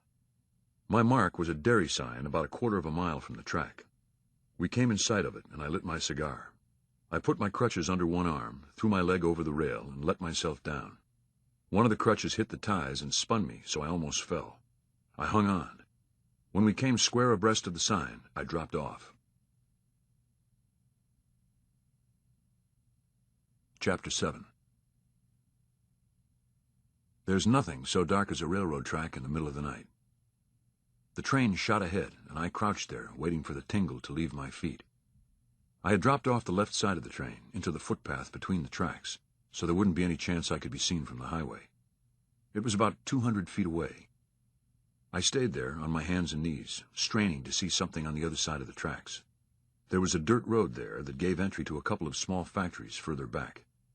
All around it were vacant lots, and it wasn't lit. She ought to be there by now. She had a 7-minute start. The train took 6 minutes to that point, and it was an 11-minute drive from the station to this dirt road. I had checked it 20 times. I held still and stared, trying to spot the car. I couldn't see it. I don't know how long I crouched there. It came to me that maybe she'd bumped somebody's fender or been stopped by a cop or something. I seemed to turn to water. Then I heard something. I heard a panting. Then with it I heard footsteps. They would go fast for a second or two and then stop. It was like being in a nightmare with something queer coming after me, and I didn't know what it was, but it was horrible. Then I saw it. It was her. That man must have weighed 200 pounds, but she had him on her back, holding him by the handle, and staggering along with him over the tracks. His head was hanging down beside her head. They looked like something in a horror picture. I ran over and grabbed his legs to take some of the weight off her. We ran him a few steps. She started to throw him down. Not that track, the other one. We got him over to the track the train went out on, and dropped him. I cut the harness off and slipped it in my pocket. I put the lighted cigar within a foot or two of him. I threw one crutch over him and the other beside the track. "Where's the car?" "There. Couldn't you see it?" I looked, and there it was, right where it was supposed to be, on the dirt road.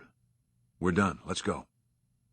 We ran over and climbed in, and she started the motor, threw it in gear. Oh, my! His hat. I took that hat and sailed it out the window on the tracks. "It's okay. A hat can roll. Get going." She started up. We passed the factories. We came to a street. On Sunset, she went through a light. "Watch that stuff, can't you, Phyllis? If you're stopped now with me in the car, we're sunk." "Can I drive with that thing going on?" She meant the car radio. I had turned it on. It was to be part of my alibi for the time I was out of the house, that I knocked off work for a while and listened to the radio. I had to know what was coming in that night. I had to know more than I could find out by reading the programs in the papers. I've got to have it. You know that. "Let me alone. Let me drive." She hit a zone and must have been doing 70. I clenched my teeth and kept quiet. When we came to a vacant lot, I threw out the rope. About a mile further on, I threw out the handle. Going by a curb drain, I shot the glasses into it. Then I happened to look down and saw her shoes. They were scarred from the track's ballast. "What did you carry him for? Why didn't you let me?" "Where were you? Where were you?" "I was there. I was waiting." "Did I know that? Could I just sit there with that in the car?" "I was trying to see where you were. I couldn't see." "Let me alone. Let me drive." "Your shoes." I choked it back. In a second or two, she started up again. She raved like a lunatic. She raved, and she kept on raving, about him, about me, about anything that came in her head. Every now and then I'd snap. There we were, after what we had done, snarling at each other like a couple of animals, and neither one of us could stop. It was like somebody had shot us full of some kind of dope. "Phyllis, cut this out. We've got to talk, and it may be our last chance." "Talk, then. Who's stopping you?" "First, then, you don't know anything about this insurance policy. You—" "How many times do you have to say that?" "I'm only telling you." "You've already told me till I'm sick of hearing you." "Next, the inquest. I bring a minister, I know that. I bring a minister to take charge of the body. How many times have I got to listen to that? Are you going to let me drive?" "Okay, then. Drive. Is Belle home?" "How do I know? No." "And Lola's out." "Didn't I tell you?" "Then you'll have to stop at the drugstore to get a pint of ice cream or something. To have witnesses, you drove straight home from the station. You gotta say something to fix the time and the date. You—" Get out! Get out! I'll go insane!" "I can't get out. I've got to get to my car. Do you know what that means if I take time to walk? I can't complete my alibi. I said get out! Drive on or I'll sock you." When she got to my car, she stopped, and I got out. We didn't kiss. We didn't even say goodbye. I got out of her car, got in mine, started, and drove home. When I got home, I looked at the clock. It was 10:25. I opened the bell box at the telephone. The card was still there. I closed the box and dropped the card in my pocket. I went in the kitchen and looked at the doorbell. That card was still there. I dropped it in my pocket. I went upstairs, ripped off my clothes, and got into pajamas and slippers. I cut the bandage off my foot. I went down, shoved the bandage and cards into the fireplace with a newspaper, and lit it. I watched it burn. Then I went to the telephone and started to dial.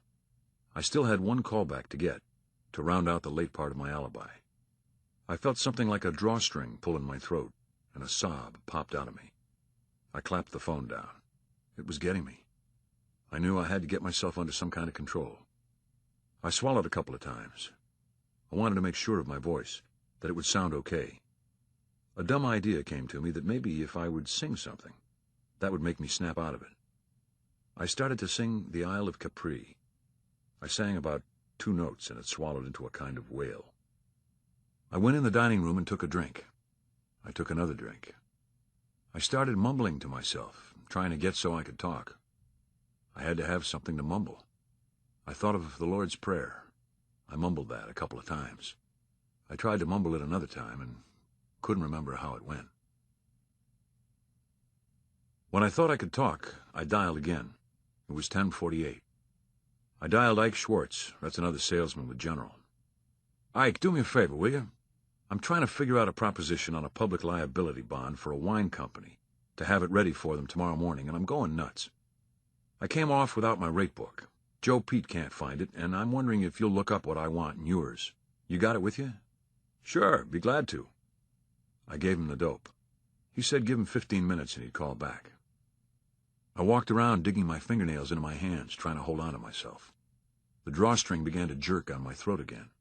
I began mumbling again, saying over and over what I had just said to Ike. The phone rang. I answered. He had it figured for me, he said, and began to give it to me. He gave it to me 3 different ways, so I'd have it all. It took him 20 minutes. I took it down, what he said. I could feel the sweat squeezing out on my forehead and running down off my nose. After a while, he was done. Okay, Ike, that's just what I wanted to know. That's just how I wanted it. Thanks 1,000 times. As soon as he hung up, everything cracked. I dived for the bathroom. I was sicker than I'd ever been in my life. After that passed, I fell into bed. It was a long time before I could turn out the light. I lay there staring into the dark. Every now and then I would have a chill or something and start to tremble. Then that passed, and I lay there like a dope. Then I started to think. I tried not to, but it would creep up on me. I knew then what I had done. I had killed a man. I had killed a man to get a woman. I had put myself in her power, so there was one person in the world that could point a finger at me, and I would have to die. I had done all that for her, and I never wanted to see her again as long as I lived. That's all it takes. One drop of fear to curdle love into hate.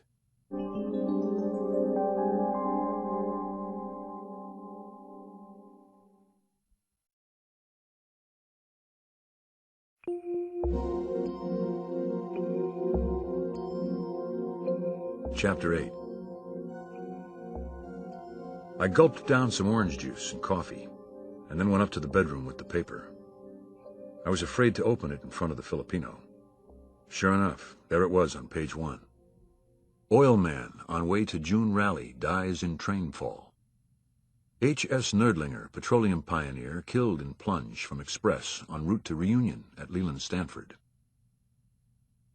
With injuries about the head and neck, the body of H.S. Nerdlinger, Los Angeles representative of the Western Pipe and Supply Company, and for a number of years prominently identified with the oil industry here, was found on the railroad tracks about 2 miles north of this city, shortly before midnight last night.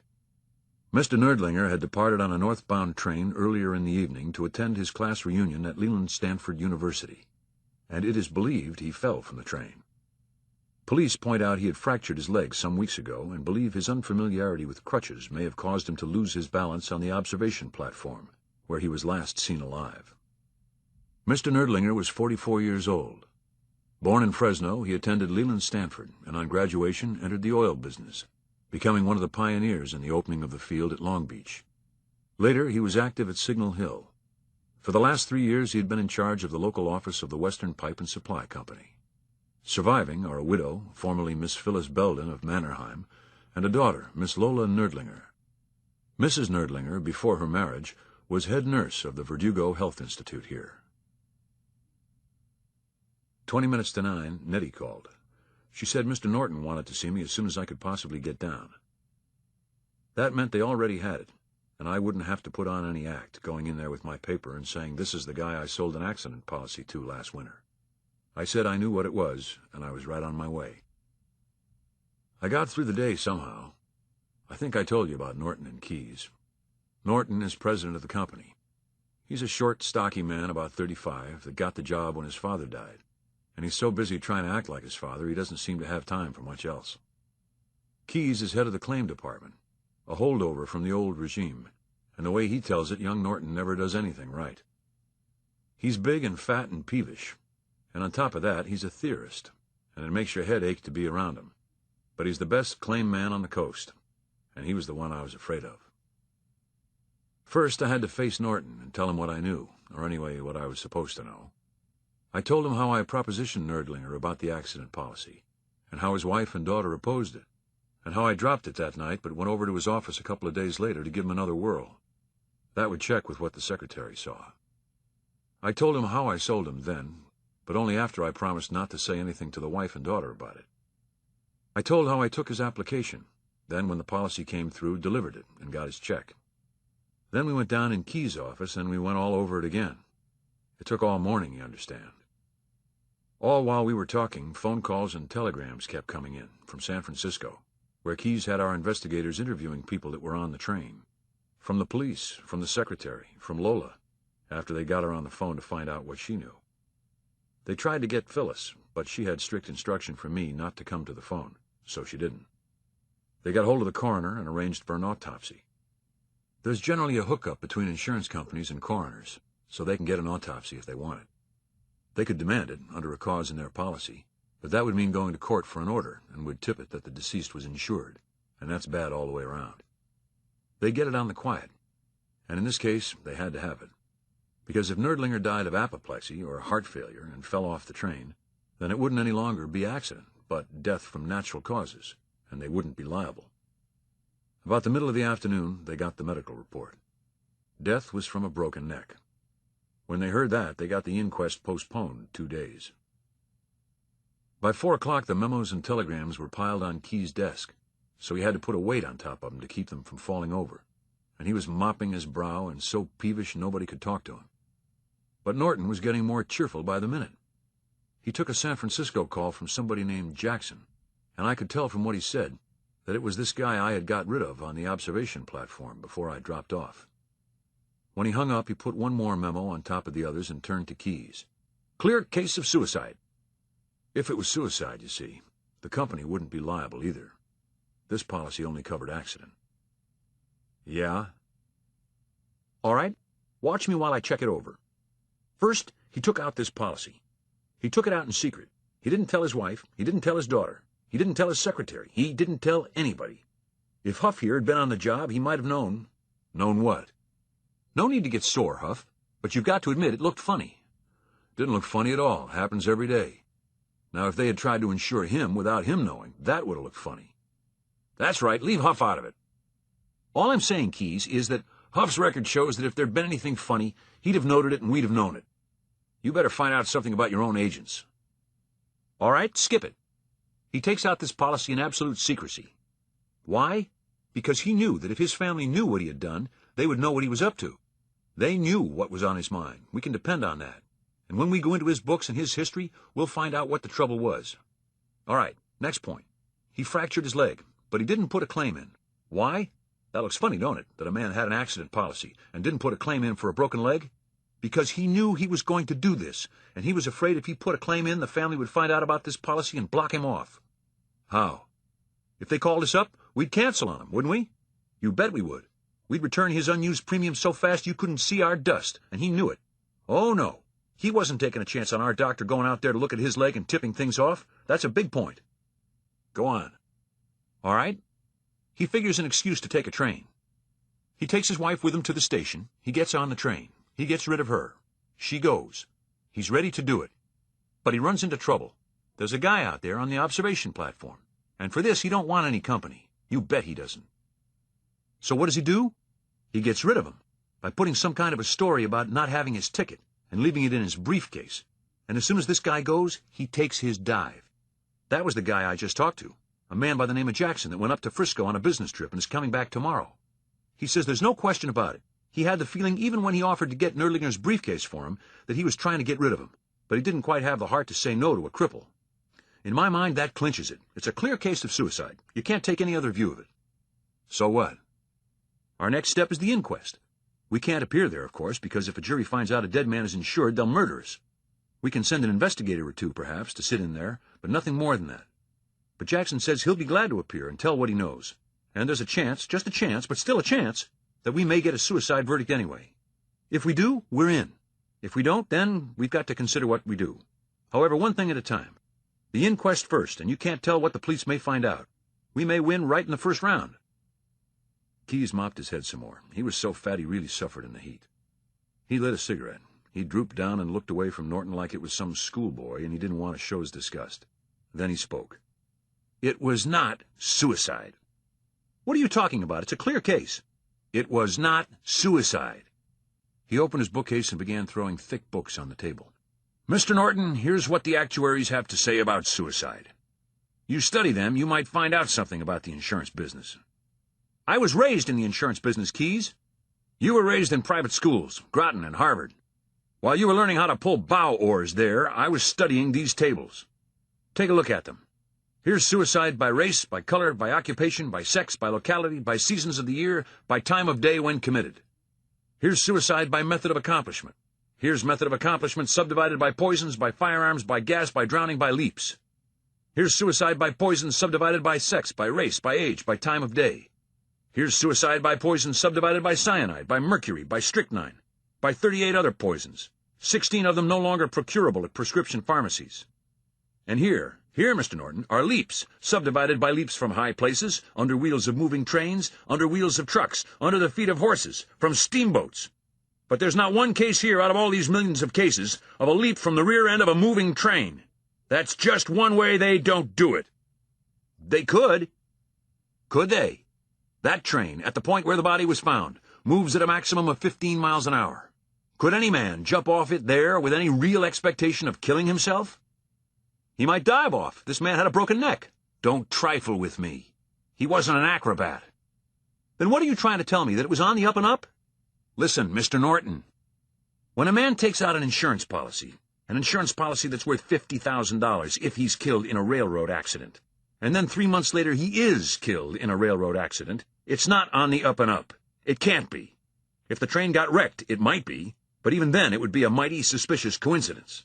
A mighty suspicious coincidence. No, it's not on the up and up, but it's not suicide. Then what do you mean? You know what I mean. Murder? I mean murder. Well, wait a minute, Keyes, wait a minute. Wait till I catch up with you. What have you got to go on? Nothing. You must have something. I said nothing. Whoever did this did a perfect job. There's nothing to go on. Just the same. It's murder. Do you suspect anybody? The beneficiary of such a policy, so far as I'm concerned, is automatically under suspicion. You mean the wife? I mean the wife. She wasn't even on the train. Then somebody else was. Have you any idea who? None at all. And this is all you have to go on? I told you, I have nothing to go on. Nothing but those tables and my own hunch, instinct, and experience. It's a slick job, but it's no accident. And it's no suicide. Then what are we going to do? I don't know. Give me a minute to think. He took a half hour to think. Norton and I, we sat there and smoked. After a while, Keyes began to bump the desk with the palm of his hand. He knew what he meant, you could see that.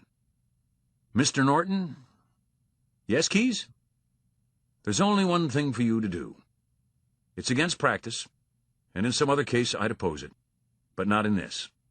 There's a couple of things about this that make me think that practice is one of the things they're going to count on and take advantage of. Practice, in a case like this, is to wait and make them come to you, isn't it? I advise against that. I advise jumping in there at once, tonight if possible, and if not tonight, then certainly on the day of that inquest, and filing a complaint against that woman. I advise filing an information of suspected murder against her and smashing at her as hard and as quick as we can. I advise that we demand her arrest and her detention, too, for the full 48 hours incommunicado that the law allows in a case of this kind. I advise sweating her with everything the police have got. I particularly advise separating her from this accomplice, whoever he is or she is, so we get the full value of surprise and prevent their conferring on future plans. Do that, and mark my words, you're going to find out things that'll amaze you. But on what? On nothing. But, Keyes, we can't do a thing like that. Suppose we don't find out anything. Suppose we sweat her and get nothing. Suppose it is on the up and up. Look where that puts us. Holy smoke, she could murder us in a civil suit, and a jury would give her every nickel she asks for. I'm not sure they couldn't get us for criminal libel. And then look at the other side of it. We've got an advertising budget of $100,000 a year. We describe ourselves as the friend of the widow and orphan. We spend all that for goodwill, and then what? We lay ourselves open to the charge that we'd accuse a woman of murder even, rather than pay a just claim. It's not a just claim. It will be, unless we prove different. All right, what you say is true. I told you it's against practice. But let me tell you this, Mr. Norton, and tell you right now. Whoever pulled this was no punk. He or she, or maybe the both of them, or the three of them, or however many it took, knew what they were doing. They're not going to be caught just by your sitting around hoping for clues. They thought of clues. There aren't any. The only way you're going to catch them is to move against them. I don't care if it's a battle or a murder case, or whatever it is. Surprise is a weapon that can work. I don't say it will work, but I say it can work. And I say nothing else is going to work. But, Keyes, we can't do things like that. Why not? Keyes, we've been over that 1,000,000 times. Every insurance company has been over it 1,000,000 times. We have our practice, and you can't beat it. These things are a matter for the police. We can help the police if we've got something to help with. If we discover information, we can turn it over to them. If we have our suspicions, we can communicate them to them. We can take any lawful, legitimate step. But as for this, he stopped. Keyes waited, and he didn't finish. What's unlawful about this, Mr. Norton? Nothing. It's lawful enough, but it's wrong. It puts us out in the open. It leaves us with no defenses in case we miss on it. I never heard of a thing like that. It's tactically wrong. That's what I'm trying to say. But strategically right. We've got our strategy. We've got our ancient strategy, and you can't beat it. Listen, it can be suicide. We can affirm our belief that it's suicide at the proper time, and we're safe. The burden of proof is on her. That's what I'm trying to say. Believe me, on a keg of dynamite like this, I don't want to get myself in a position where the burden of proof is on us. You're not going to move against her? Not yet, Keyes, not yet. Maybe later, I don't know. But so long as we can do the conservative, safe thing, I don't get mixed up with the other kind. Your father would have done the same thing. I'm thinking of him. He would not. Old man Norton could take a chance. Well, I'm not my father. It's your responsibility. I didn't go to the inquest. Norton didn't, and Keyes didn't. No insurance company can afford to let a jury know, whether it's a coroner's jury or any other kind of jury, that a dead man is insured. It just gets murdered if that comes out. 2 investigators were sent over, guys that look like everybody else and sit with the newspapermen. We got what happened from them. They all identified the body and told their story. Phyllis, the 2 conductors, the redcap, the porter, a couple of passengers, the police, and especially this guy Jackson, that pounded it in that I tried to get rid of him. The jury brought in a verdict that the said Herbert S. Nerdlinger came to his death by a broken neck, received in a fall from a railroad train at or about 10 o'clock on the night of June 3rd, in a manner unknown to this jury. It took Norton by surprise. He really hoped for a suicide verdict. It didn't me. The most important person at the inquest never said a word, and I had beat it into Phyllis's head long before that he had to be there because I had figured on this suicide stuff and we had to be ready for it.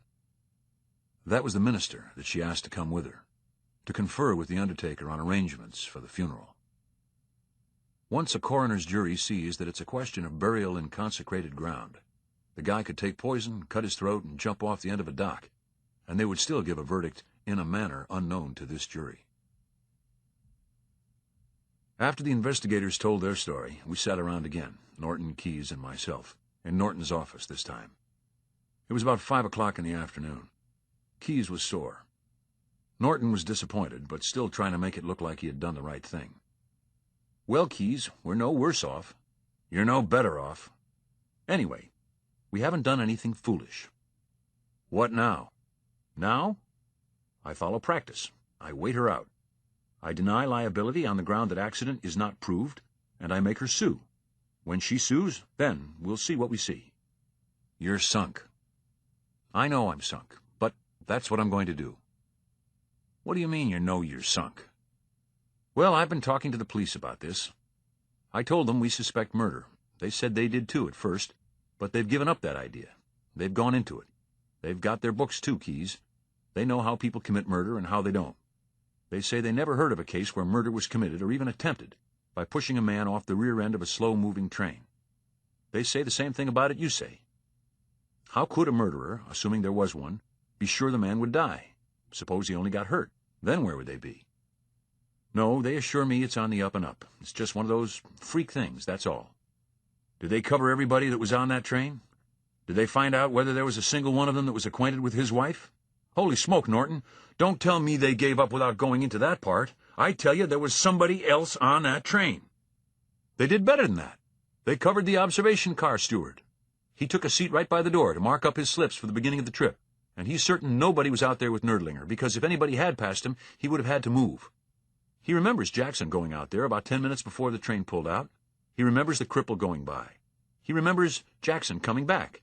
He remembers Jackson going out there again with the briefcase and Jackson coming back the second time. Jackson didn't report the disappearance right away. He just figured Nerdlinger went in a washroom or something, and as a matter of fact, it wasn't until midnight, when he wanted to go to bed, and he still had the briefcase that he supposed had Nerdlinger's ticket in it, that he said anything to the conductor about it. 5 minutes after that, at Santa Barbara, was where the Los Angeles yardmaster caught the conductor with a wire, and he impounded Nerdlinger's baggage and began taking names. There was nobody out there. This guy fell off, that's all. We're sunk. It's on the up and up." "If it's on the up and up, why don't you pay her?" "Well, wait a minute. That's what I think. That's what the police think. But there's still considerable evidence of suicide. Not a scrap. Enough, Keyes, that I owe it to my stockholders to throw the thing into court and let a jury decide. I may be wrong, the police may be wrong, but before that suit comes to trial, we may be able to turn up plenty. That's all I'm going to do, let a jury decide. And if it decides we're liable, then I pay her, and do it cheerfully. But I can't just make her a present of the money. That's what you'll be doing if you allege suicide. We'll see. Yeah, we'll see." I walked back with Keyes to his office. He snapped on the lights. "He'll see. I've handled too many cases, Huff. When you've handled 1,000,000 of them, you know, and you don't even know how you know. This is murder. So they covered the porter, did they? Nobody went out there. How do they know somebody didn't swing aboard from the outside? How do they know—" He stopped, looked at me, and then he began to curse and rave like a maniac. "Didn't I tell him? Didn't I tell him to drive at her right from the start? Didn't I tell him to have her put under arrest without waiting for this inquest? Didn't I tell him?" "What do you mean, Keyes?" My heart was pounding plenty. "He was never on the train." He was yelling now and pounding the desk. "He was never on the train at all. Somebody took his crutches and went on the train for him. Of course that guy had to get rid of Jackson. He couldn't be seen alive beyond the point where that body was to be put. And now we've got all those sworn identifications against us." "Those what?" I knew what he meant. Those identifications at the inquest were something I had figured on from the start, and that was why I took such care that nobody on that train got a good look at me. I figured the crutches, the foot, the glasses, the cigar, and imagination would be enough. "At the inquest, how well did any of those witnesses see this man? Just a few seconds, in the dark, 3 or 4 days ago. Then the coroner lifts a sheet on a dead man, the widow says, yes, that's him, and of course they all say the same thing. And now look at us. If Norton had thrown the gaff into her, all those identifications and everything else about it could have been challenged. The police would have waked up, and we might be somewhere. But now... So, he's going to let her sue. And just let him try, now, to break down those identifications. It'll be impossible. Any lawyer can crucify those witnesses if they change their story now. So, that's being conservative. That's playing it safe. That's doing what the old man would have done. Why, Huff, old man Norton would have had a confession out of that woman by now. He'd have had a plea of guilty out of her, and already on her way to do a life stretch in Folsom. And now look at us. Just look at us. The very crux of the thing is over already, and we've lost it. We've lost it. Let me tell you something. If that guy keeps on trying to run this company, the company's sunk. You can't take many body blows like this and last. Holy smoke, $50,000, and all from dumbness. Just sheer willful stupidity. The lights began to look funny in front of my eyes. He started up again, checking over how Nerdlinger got knocked off. He said this guy, whoever he was, had left his car at Burbank and dropped off the train there. He said she met him there, and they drove down in separate cars, with the corpse in one of them, to the place where they put the body on the track. He figured it up that she would have time to get to Burbank, and then get back in time to buy a pint of ice cream at the drugstore at 10:20 when she showed up there. He even had that. He was all wrong on how it was done, but he was so near right, it made my lips turn numb just to listen to him. Well, Keyes, what are you going to do? All right. He wants to wait her out, make her sue. That suits me. He's going to cover the dead man, find out what he can about why he maybe committed suicide. That suits me. I'm going to cover her. Every move she makes, everything she does, I'm going to know about it. Sooner or later, Huff, that guy's got to show. They'll have to see each other. And as soon as I know who he is, then watch me. Sure, let her sue. And when she goes on the witness stand, believe me, Huff, Norton's going to eat it. He's going to eat every word he's said, and the police may do some eating too. Oh, no, I'm not through yet. He had me, and I knew it. If she sued and lost her head on the witness stand, God knows what might happen. If she didn't sue, that would be still worse. Her not trying to collect on that policy. That would look so bad it might even pull the police in. I didn't dare call her up, because for all I knew, even now, her wires might be tapped. I did that night what I had done the other 2 nights, while I was waiting on the inquest. I got stinko, or tried to. I knocked off a quart of cognac, but it didn't have any effect. My legs felt funny, and my ears rang, but my eyes kept staring at the dark, and my mind kept pounding on it, what I was going to do. I didn't know. I couldn't sleep. I couldn't eat. I couldn't even get drunk. It was the next night before Phyllis called. It was a little while after dinner, and the Filipino had just gone. I was even afraid to answer, but I knew I had to. Walter? Yes. First, where are you? Home? I'm in a drugstore. Oh, okay. Then go on. Lola's acting so funny, I don't even want to use my own phone anymore. I drove down to the boulevard. What's the matter with Lola? Oh, just hysteria, I guess. It's been too much for her. Nothing else? I don't think so. All right, shoot, and shoot quick. What's happened? An awful lot. I've been afraid to call. I had to stay home until the funeral, and... The funeral was today? Yes, after the inquest. Go on.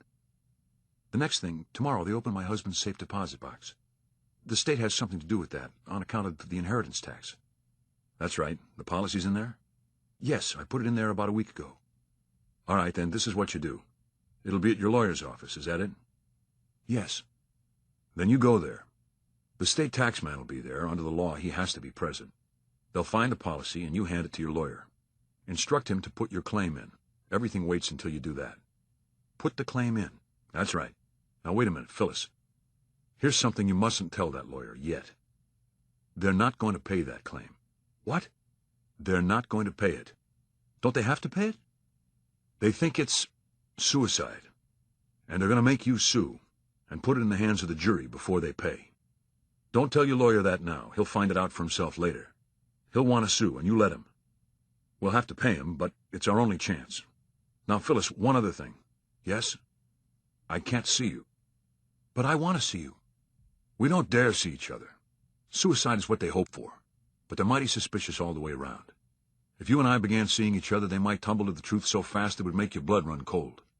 They'll be on your trail for what they can find out, and you simply must not communicate with me at all, unless it's imperative. And even then, you must call me at home, and from a drugstore. Never the same drugstore twice in succession. You get me? My, you sound scared. I am scared. Plenty. They know more than you'd think. Then it's really serious? Maybe not, but we've got to be careful. Then maybe I'd better not sue. You've got to sue. If you don't sue, then we are sunk. Oh, yes, I can see that. You sue, but be careful what you tell that lawyer. All right. Do you still love me? You know I do. Do you think of me all the time? All the time. Is there anything else? Not that I know of. Is that all with you? I think so. You better hang up. Somebody might come in on me. You sound as though you want to get rid of me. Just common sense. All right. How long is this all going to take? I don't know. Maybe quite some time. I'm dying to see you. Me too. But we got to be careful. Well then, goodbye. Goodbye. I hung up.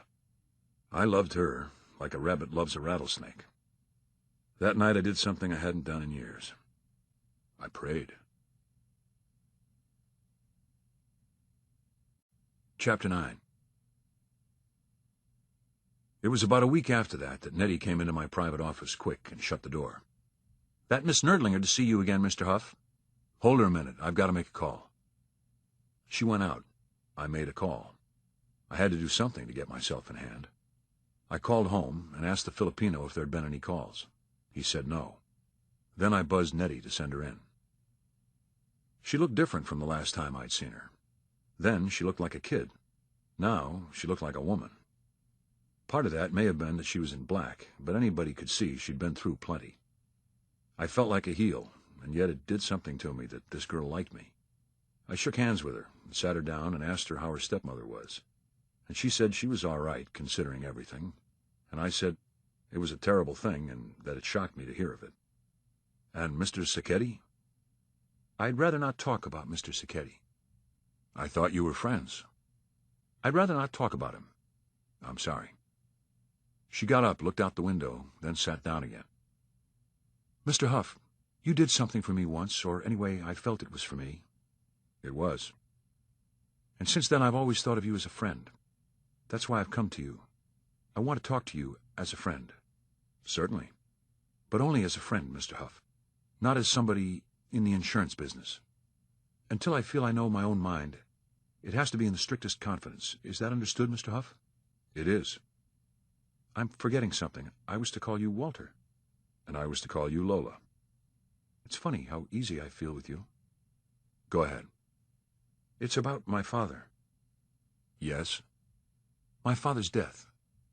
I can't help feeling there was something back of it. I don't quite understand you, Lola. How do you mean, back of it? I don't know what I mean. You were at the inquest. Yes. One or two witnesses there and several people later, to us, intimated that your father might have killed himself. Is that what you mean? No, Walter, it isn't. Then what? I can't say it. I can't make myself say it. And it's so awful. Because this isn't the first time I've had such thoughts. This isn't the first time I've been through this agony of suspicion that there might be something more than what everybody else thinks. I still don't follow you. My mother. Yes. When she died, that's how I felt. I waited. She swallowed 2 or 3 times, looked like she had decided not to say anything at all, then changed her mind again and started to talk. Walter, my mother had lung trouble. It was on account of that we kept a little shack up at Lake Arrowhead. One weekend in the middle of winter, my mother went up to that shack with her dearest friend.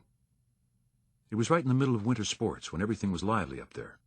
And then she wired my father that she and this other woman had decided to stay on for a week. He didn't think anything of it, wired her a little money, and told her to stay as long as she wanted. He thought it would do her good.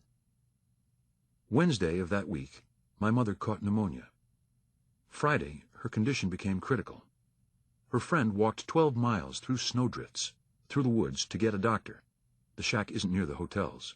It's on the other side of the lake, a long way round. She got into the main hotel there so exhausted, she had to be sent to a hospital. The doctor started out, and when he got there, my mother was dying.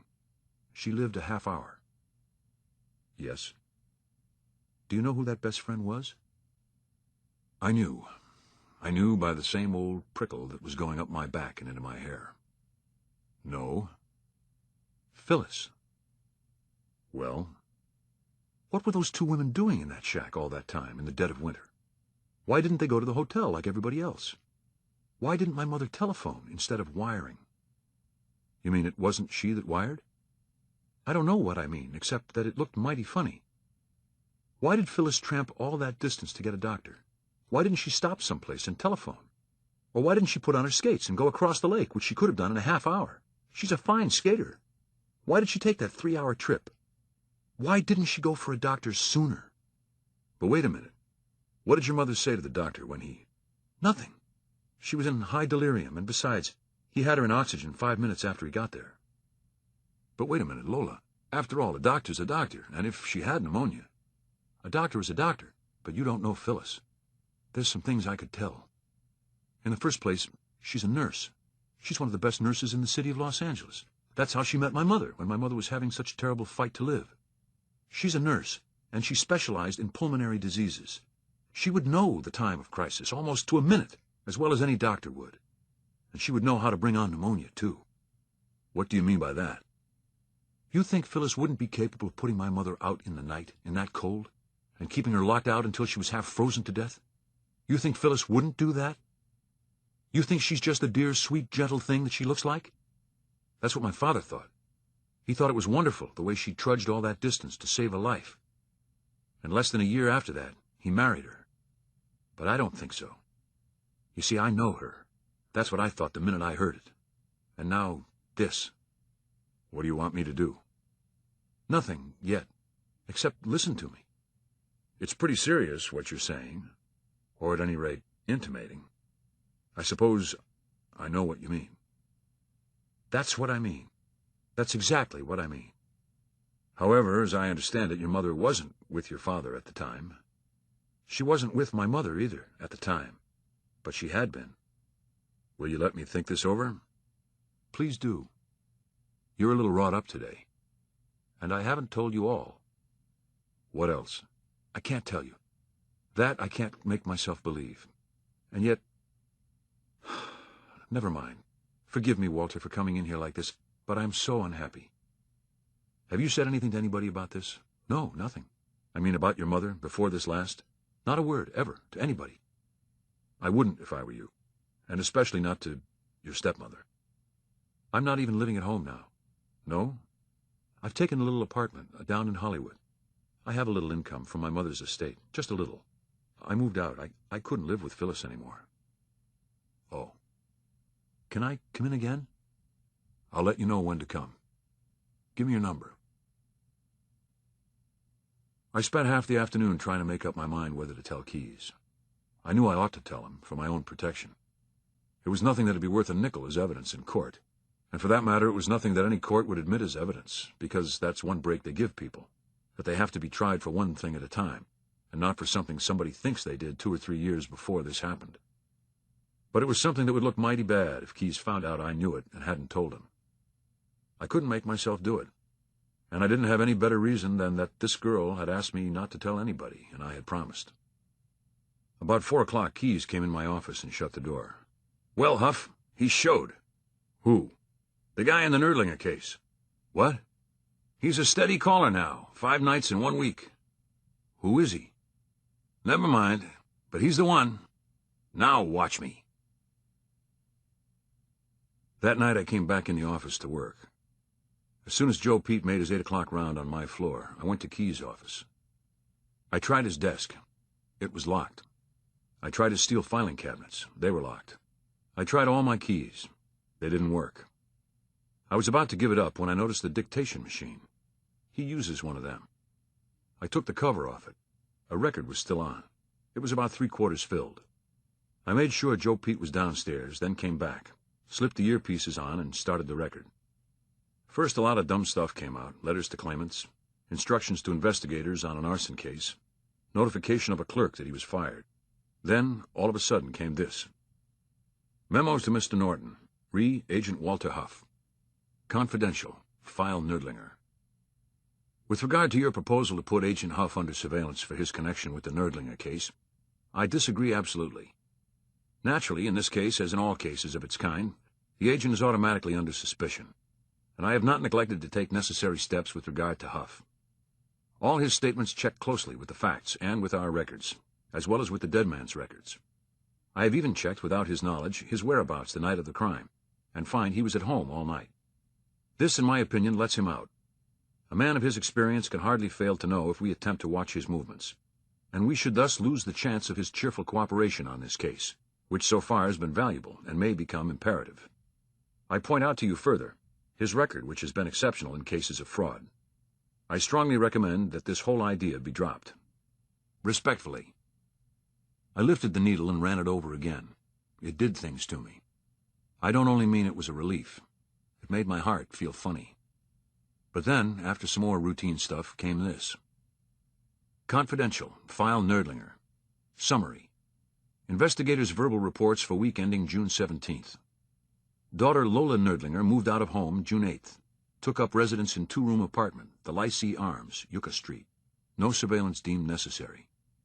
Widow remained at home until June 8th, when she took automobile ride, stopped at drugstore, made phone call, took ride 2 succeeding days, stopped markets and stores selling women's gowns. Night of June 11th. Man caller arrived at house 8:35, left 11:48. Description: tall, dark, age 26 or 7.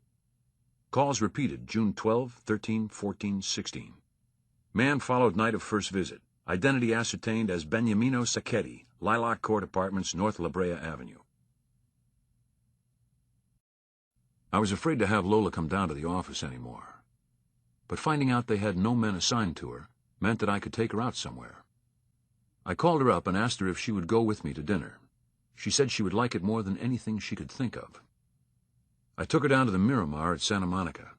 I said it would be nice to eat where we could see the ocean, but the real reason was I didn't want to take her to any place downtown where I might run into somebody I knew.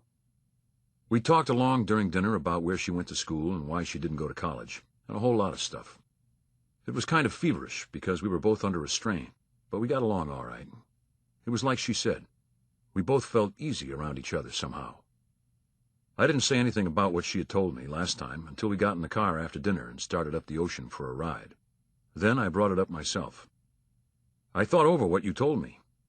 Can I say something? Go ahead. I've had it out with myself about that. I've thought it all over and come to the conclusion I was wrong. It's very easy when you love somebody terribly and then suddenly they're gone from you to think it's somebody's fault, especially when it's somebody you don't like. I don't like Phyllis. I guess it's partly jealousy.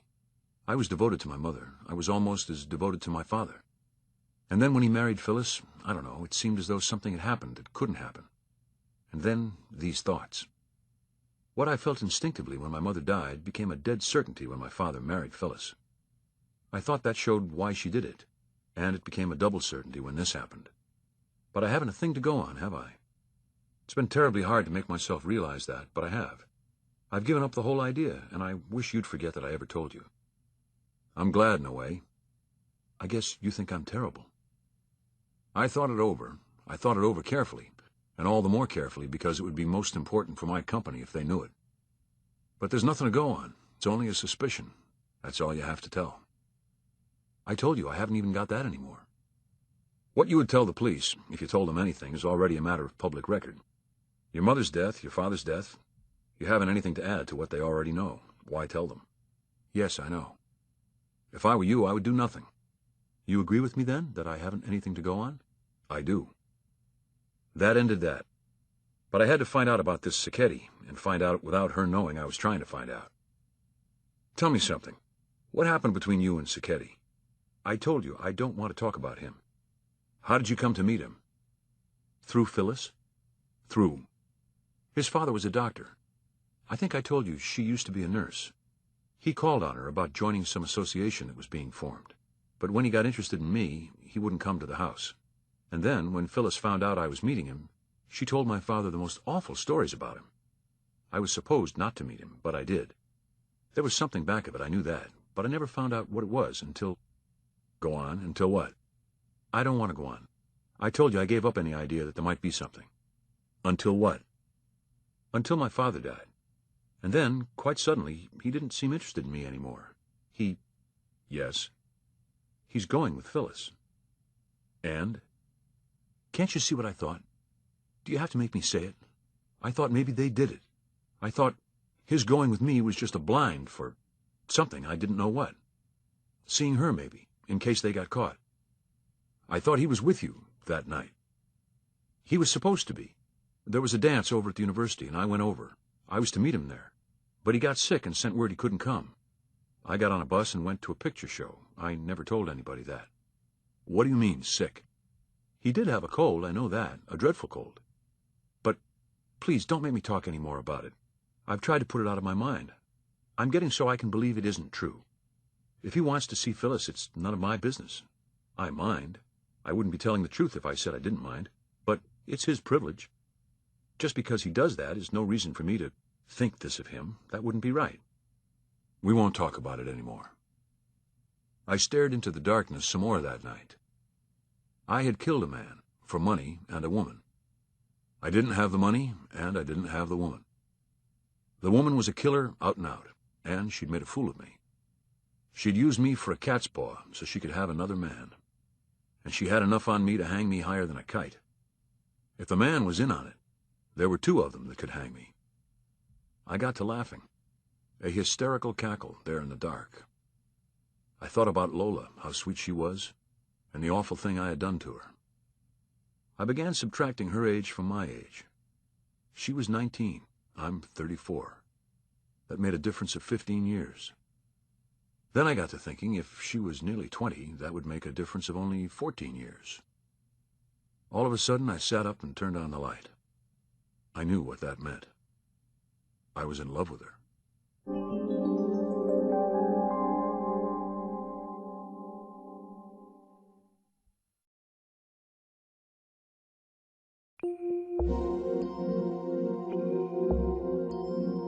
Chapter 10. Right on top of that, Phyllis filed her claim. Keyes denied liability on the ground that accident hadn't been proved. Then she filed suit through the regular lawyer that had always handled her husband's business. She called me about half a dozen times, always from a drugstore, and I told her what to do. I got so I felt sick the minute I heard her voice, but I couldn't take any chances. I told her to be ready, that they would try to prove something besides suicide. I didn't give her all of it, what they were thinking and what they were doing, but I let her know that murder was one of the things they would cover anyway, so she had better be ready for it when she went on the stand. It didn't faze her any. She seemed to have almost forgotten that there was a murder, and acted like the company was playing her for some kind of dirty trick and not paying her right away. That suited me fine. It was a funny sidelight on human nature, and especially on a woman's nature, but it was just exactly the frame of mind I would want her in to face a lot of corporation lawyers. If she stuck to her story, even with all Keyes might have been able to dig up on her, I still didn't see how she could miss. That all took about a month, and the suit was to come up for trial in the early fall. All during that month, 3 or 4 nights a week, I was seeing Lola. I would call for her at the little apartment house where she was living. We would go to dinner and then for a drive. She had got a little car, but we generally went in mine. I'd gone completely nuts about her. Having it hanging over me all the time, what I had done to her, and how awful it would be if she ever found out. That had something to do with it, but it wasn't all. There was something so sweet about her, and we got along so nice. I mean, we felt so happy when we were together. Anyway, I did. She did too, I knew that. But then one night, something happened. We were parked on the Ocean Road, about 3 miles above Santa Monica. They have places where you can park and sit and look. We were sitting there, watching the moon come up over the ocean. That sounds funny, don't it, that you can watch the moon come up over the Pacific Ocean? You can, just the same. The coast here runs almost due east and west, and when the moon comes up off to your left, it's pretty as a picture. As soon as it lifted out of the sea, she slipped her hand into mine. I took it, but she took it away quick. I mustn't do that. Why not? Lots of reasons. It's not fair to you, for one. Did you hear me squawk? You do like me, don't you? I'm crazy about you. I'm pretty crazy about you too, Walter. I don't know what I'd have done without you these last few weeks. Only what? Are you sure you want to hear? It may hurt you. Better hear it than guess at it. It's about Nino. Yes? I guess he still means a lot to me. Have you seen him? No. You'll get over it. Let me be your doctor. I'll guarantee a cure. Just give me a little time and I'll promise to have you all right. You're a nice doctor, only... Another only. I did see him. Oh. No, I was telling the truth just now. I haven't talked with him. He doesn't know I've seen him. Only, you sure have a lot of onlys. Walter, she was getting more and more excited and trying not to let me see it. He didn't do it. No? This is going to hurt you terribly, Walter. I can't help it. You may as well know the truth. I followed them last night. Oh, I've followed them a lot of times. I've been insane. Last night, though, was the first time I ever got a chance to hear what they were saying. They went up to the lookout and parked, and I parked down below and crept up behind them. Oh, it was horrible enough. He told her he had been in love with her from the first, but felt it was hopeless until this happened. But that wasn't all. They talked about money. He spent all of that you let him have, and still he hasn't got his degree. He paid for his dissertation, but the rest he spent on her, and he was talking about where he'd get more. Listen, Walter. Yes? If they had done this together, she'd have to let him have money, wouldn't she? Looks like it. They never even mentioned anything about her letting him have money. My heart began to beat when I realized what that meant. And then they talked some more. They were there about an hour. They talked about lots of things, and I could tell from what they said that he wasn't in on it and didn't know anything about it. I could tell. Walter, do you realize what that means? He didn't do it. She was so excited her fingers felt like steel where they were clutched around my arm. I couldn't follow her. I could see that she meant something a whole lot more important than that Sacchetti was innocent. I don't quite get it, Lola. I thought you had given up the idea that anybody was in on it. I'll never give it up. Yes, I did give it up, or try to. But that was only because I thought if there was something like that, he must have been in on it, and that would have been too terrible. If he had anything to do with it, I knew it couldn't be that. I had to know it, to believe it. But now, oh, no, Walter, I haven't given it up. She did it somehow, I know it. And now I'll get her. I'll get her for it if it's the last thing I do. How? She's suing your company, isn't she? She even has the nerve to do that.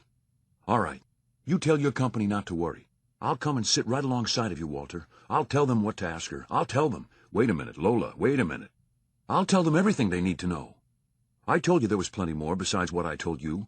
I'll tell them to ask her about the time I came in on her in her bedroom with some kind of foolish red silk thing on her that looked like a shroud or something, with her face all smeared up with white powder and red lipstick, with a dagger in her hand, making faces at herself in front of a mirror. Oh, yes, I'll tell them to ask her about that. I'll tell them to ask her why she was down in a boulevard store a week before my father died, pricing black dresses. That's something she doesn't know I know. I went in there about 5 minutes after she left. The saleslady was just putting the frocks away. She was telling me what lovely numbers they were, only she couldn't understand why Mrs. Nerdlinger would be considering them, because they were really mourning. That was one reason I wanted my father to take that trip, so I could get him out of the house and find out what she was up to. I'll tell them, but wait a minute, Lola, you can't do that. Why, they can't ask her such things as that. If they can't, I can. I'll stand right up in court and yell them at her. I'll be heard. No judge, no policeman, or anybody can stop me. I'll force it out of her if I have to go up there and choke it out of her. I'll make her tell, or I'll not be stopped. Chapter 11. I don't know when I decided to kill Phyllis. It seemed to me that ever since that night, somewhere in the back of my head, I had known I would have to kill her. For what she knew about me, and because the world isn't big enough for two people once they've got something like that on each other. But I know when I decided when to kill her, and where to kill her, and how to kill her. It was right after that night when I was watching the moon come up over the ocean with Lola. Because the idea that Lola would put on an act like that in the courtroom, and that then Phyllis would lash out and tell her the truth, that was too horrible for me to think about. Maybe I haven't explained it right yet, how I felt about this girl Lola. It wasn't anything like what I'd felt for Phyllis. That was some kind of unhealthy excitement that came over me just at the sight of her. This wasn't anything like that. It was just a sweet peace that came over me as soon as I was with her. Like when we would drive along for an hour without saying a word, and then she would look up at me, and we still didn't have to say anything. I hated what I had done, and it kept sweeping over me that if there was any way I could make sure she would never find out, why then maybe I could marry her and forget the whole thing, and be happy with her the rest of my life. There was only one way I could be sure, and that was to get rid of anybody that knew. What she told me about Sacchetti showed there was only one I had to get rid of, and that was Phyllis. And the rest of what she told me about what she was going to do meant I had to move quick before that suit came to trial. I wasn't going to leave it so Sacchetti could come back and take her away from me, though. I was going to do it so he would be in a spot. Police are hard to fool, but Lola would never be quite sure he hadn't done it. And of course, if he did one, so far as she was concerned, he probably did the other. My next day at the finance company, I put through a lot of routine stuff, sent the file clerk out on an errand, and took out the folder on Sacchetti. I slipped it in my desk. In that folder was a key to his car. In our finance company, just to avoid trouble in case of a repossess, we make every borrower deposit the key to his car along with the other papers on his loan, and of course Sacchetti had to do the same. That was back in the winter when he took out the loan on his car. I slipped the key out of its envelope, and when I went out to lunch, I had a duplicate made. When I got back, I sent the file clerk on another errand, put the original key back in its envelope, and returned the folder to the file. That was what I wanted. I had the key to his car, and nobody there even knew I had the folder out of the file. Next, I had to get hold of Phyllis, but I didn't dare ring her. I had to wait till she called. I sat around the house 3 nights, and the 4th night the phone rang. "Phyllis, I've got to see you." "It's about time." "You know the reason I haven't. Now get this. We've got to meet to go over things in connection with this suit, and after that I don't think we have anything to fear." "Can we meet? I thought you said—" "That's right. They've been watching you. But I found out something today. They've cut down the detail assigned to you to 1 shift, and it goes off at 11. "What's that?" "They did have 3 men assigned to you in shifts, but they weren't finding out very much, so they thought they'd cut down the expense, and now they've only got 1. He goes on in the afternoon and goes off at 11 o'clock, unless there's something to hold him. We'll have to meet after that." "All right, then come up to the house." "Oh, no, we can't take a chance like that. But we can meet. Tomorrow night, around midnight, you sneak out. Take the car and sneak out. If anybody drops in the evening, get rid of them well before 11 o'clock. Get rid of them, turn out all the lights. Have the place looking like you'd gone to bed well before this man goes off, so we'll have no suspicions whatever."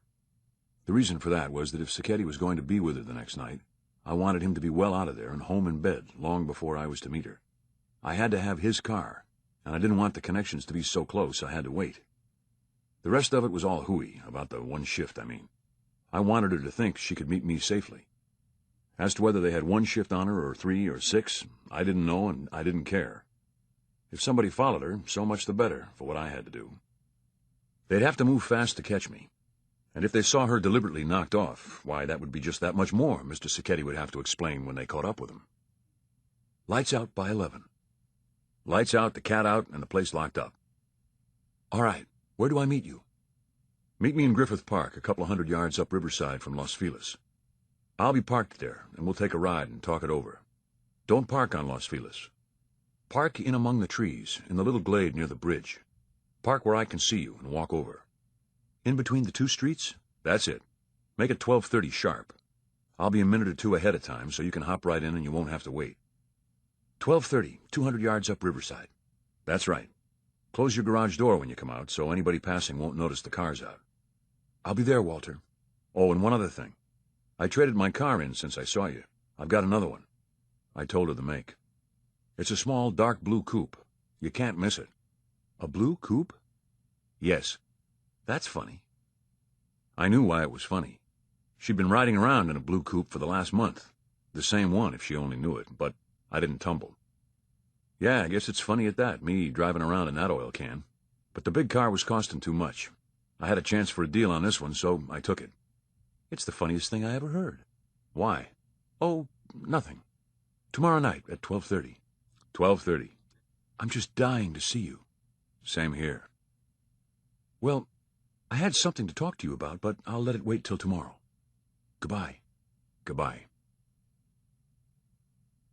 When she hung up, I got the paper and checked the shows in town. There was a downtown theater that had a midnight show, and the bill was to hold over the whole week. That was what I wanted. I drove down there. It was about 10:30 when I got in, and I sat in the balcony so I wouldn't be seen by the downstairs ushers. I watched the show close and paid attention to the gags, because it was to be part of my alibi next night that I had been there. In the last sequence of the feature, I saw an actor I knew. He played the part of a waiter, and I had once sold him a hunk of life insurance, $7,000 for an endowment policy, all paid up when he bought it. His name was Jack Christoph. That helped me. I stayed till the show was out and looked at my watch. It was 12:48. Next day, around lunchtime, I called up Jack Christoph. They said he was at the studio, and I caught him there. "I hear you knocked him for a loop in this new one, Gunplay." "I didn't do bad. Did you see it?" No, I want to catch it. Where's it playing? He named 5 theaters. He knew them all. I'm going to drop in on it the very first chance I get. Well, say, old man, how about another little piece of life insurance? Something to do with all this dough you're making. I don't know. To tell you the truth, I might be interested. Yes, I might. When can I see you? Well, I'm busy this week. I don't finish up here till Friday, and I thought I would go away for a rest over the weekend. But next week, any time. How about at night? Well, we might do that. How about tomorrow night? I tell you, ring me home tomorrow night, around dinner time, sometime around 7 o'clock. I'll let you know then. If I can make it, I'll be glad to see you. That would be why I went to that particular picture tonight. That I had to talk to this actor tomorrow night, and I wanted to see his picture so I could talk about it and make him feel good. About 4 o'clock, I drove up through Griffith Park and checked it over close, what I was going to do. I picked a spot for my car and a spot for Sacchetti's car. They weren't far apart, but the spot for my car was close to one end of the bridle path, where they ride horses in the daytime. It winds all over the hills there, but right above this place it comes out on the automobile road up above. I mean up high in the hills. This park, they call it a park, but it's really a scenic drive, up high above Hollywood and the San Fernando Valley, for people in cars, and a hilly ride for people on horses. People on foot don't go there much. What I was going to do was let her get in and then start up the hill. When I came to one of those platforms where the road is graded to a little flat place so people can park and look over the valley, I was going to pull in and say something about parking there so we could talk. Only I wasn't going to park. The car was accidentally on purpose going to roll over the edge, and I was going to jump. As soon as I jumped, I was going to dive into the bridle path, race on down to my car, and drive home. From where I was going to park Sacchetti's car to where I was going to run her over the edge was about 2 miles by road. But by bridle path it was only 100 yards, on account of the road winding all through the hills for an easy grade, and the bridle path being almost straight up and down. Less than a minute after the crash, before even a crowd could get there, I would be away and gone. I drove up the hill and picked the place. It was one of the little lookouts, with room for just 1 or 2 cars, not one of the big ones. The big ones have stone parapets around them. This one didn't have any. I got out and looked down. There was a drop of at least 200 feet straight, and probably another 100 feet after that where the car would roll after it struck. I practiced what I was going to do. I ran up to the edge, threw the gear in neutral, and pushed open the door. I made a note I would only half close my door when she got in, so I could open it quick. There was a chance she would grab the emergency as the car went over and save herself, and then have the drop on me. There was a chance I wouldn't jump clear, and that I would go over the edge with her. That was okay. On this, you have to take a chance. I ate dinner alone at a big downtown seafood house. The waiter knew me. I made a gag with him to fix it on his mind. It was Friday. When I finished, I went back to the office and told Joe Pete I had to work. I stayed till 10 o'clock. He was down at his desk reading a detective story magazine when I went out. "You're working late, Mr. Huff." "Yeah, and I'm not done yet." "Working home?" "No, I got to see a picture. There's a ham by the name of Jack Christoph I got to talk to tomorrow night, and I've got to see his picture. He might not like it if I didn't. No time for it tomorrow. I got to catch it tonight. They sure do love theirself, them actors." I parked near the theater, loafed around, and around 11 o'clock I went in. I bought a downstairs seat this time. I took a program and put it in my pocket. I checked. It had the date on it. I still had to talk with an usher, fix it on her mind what day it was, and pull something so she would remember me. I picked the one on the door, not the one in the aisle inside. I wanted enough light so that she could see me well. "Is the feature on?" "No, sir, it's just finished. It goes on again at 11:20. I knew that. That was why I had gone in at 11 o'clock instead of sooner. Holy smoke, that's a long time to wait. Is Christoph in all of it? I think only the last part, sir. You mean I gotta wait till 1 o'clock in the morning to see that ham? It'll be on tomorrow night, too, sir, if you don't care to wait so long tonight. They'll refund your money at the box office for you." "Tomorrow night, let's see. Tomorrow's Saturday, isn't it?" "Yes, sir." "Nope, can't make it. Gotta see it tonight." I had that much of it. Next, I had to pull something so she would remember me. It was a hot night, and she had the top button of her uniform unbuttoned. I reached up there and buttoned it quick. I took her by surprise. "You ought to be more careful." "Listen, big boy, do I have to drip sweat off the end of my nose just to please you?" She unbuttoned it again. I figured she would remember it. I went in. As soon as the aisle usher showed me a seat, I moved once to the other side of the house. I sat there a minute, and then I slipped out through the side exit. Later, I would say I stayed for the end of the show. I had my talk with Christoph for a reason for being there late. I had my talk with Joe Pete, and his log would prove what day it was. I had the usher. I couldn't prove I was there clear to the end, but no alibi ought to be perfect. This was as good a one as most juries hear, and a whole lot better than most. As far as I could go with it, it certainly didn't sound like a man that was up to murder. I got in the car and drove straight to Griffith Park. That time of night I could make time. When I got there, I looked at my watch. It was 11:24. I parked, cut the motor, took the key, and turned off the lights. I walked over to Los Feliz, and from there down to Hollywood Boulevard. It's about half a mile. I legged it right along and got to the boulevard at 11:35.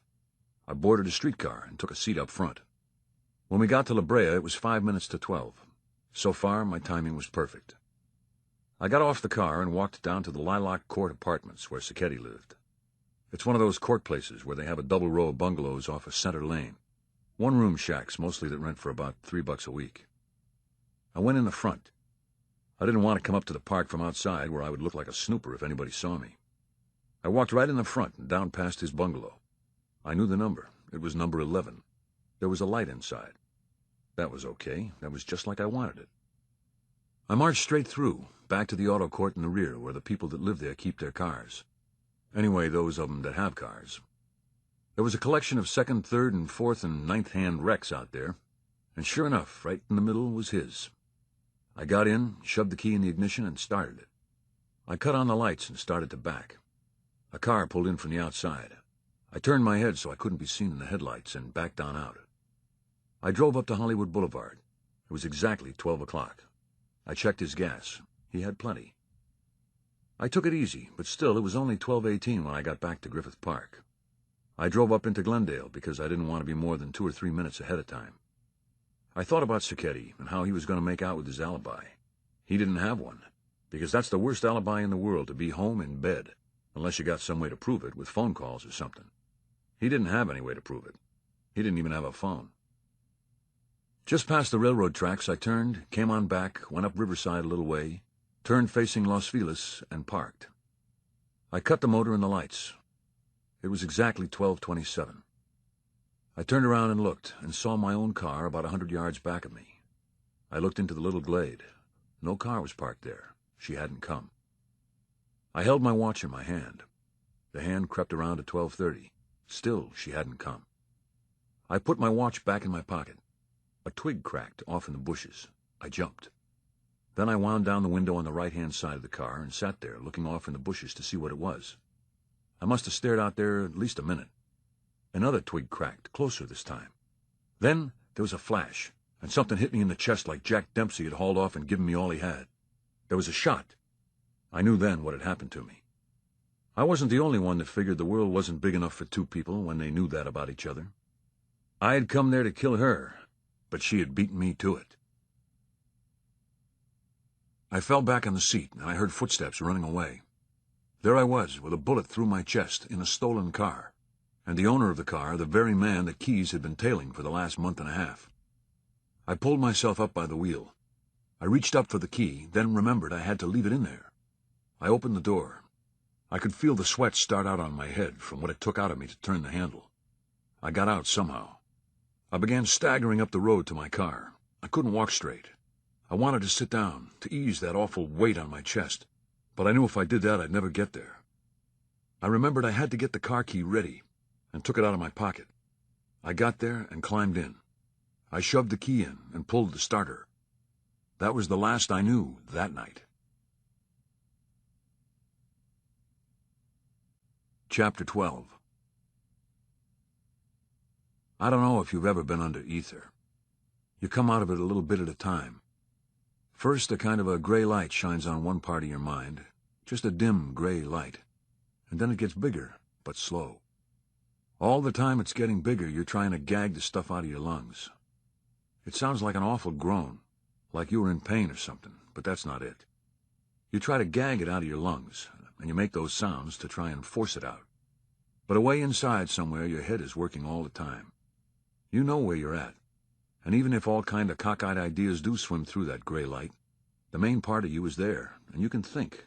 Maybe not so good, but a little bit. It seemed to me I had been thinking, even before I began to come to. I knew there must be somebody with me there, but I didn't know who it was. I could hear them talking, but it wouldn't quite reach me what they were saying. Then I could hear it. It was a woman, telling me to open my mouth for a little ice that would make me feel better. I opened my mouth. I got the ice. I figured the woman must be a nurse. Still, I didn't know who else was there. I thought a long time, then figured it out. I would open my eyes just a little bit and close them quick and see who was in the room. I did that. At first, I couldn't see anything. It was a hospital room, and there was a table pushed up near the bed with a lot of stuff on it. It was broad daylight. Over my chest, the covers were piled high, so that meant a lot of bandages. I opened my eyes a little bit further and peeped around. The nurse was sitting beside the table watching me. But over back of her was somebody. I had to wait till she moved to see who it was, but I knew anyway, even without seeing. It was Keyes. It must have been an hour that I lay there after that, and never opened my eyes at all.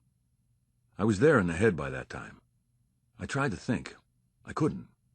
Every time I tried to gag more ether out, there would come this stab of pain in my chest. That was from the bullet. I quit trying to gag out the ether then, and the nurse began talking to me. She knew. Pretty soon I had to answer.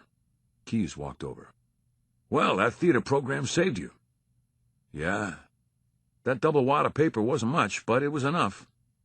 You'll bleed a little bit for a while, where that bullet grazed your lung, but you're lucky it wasn't your heart. Another eighth of an inch and it would have been curtains for you." "They get the bullet?"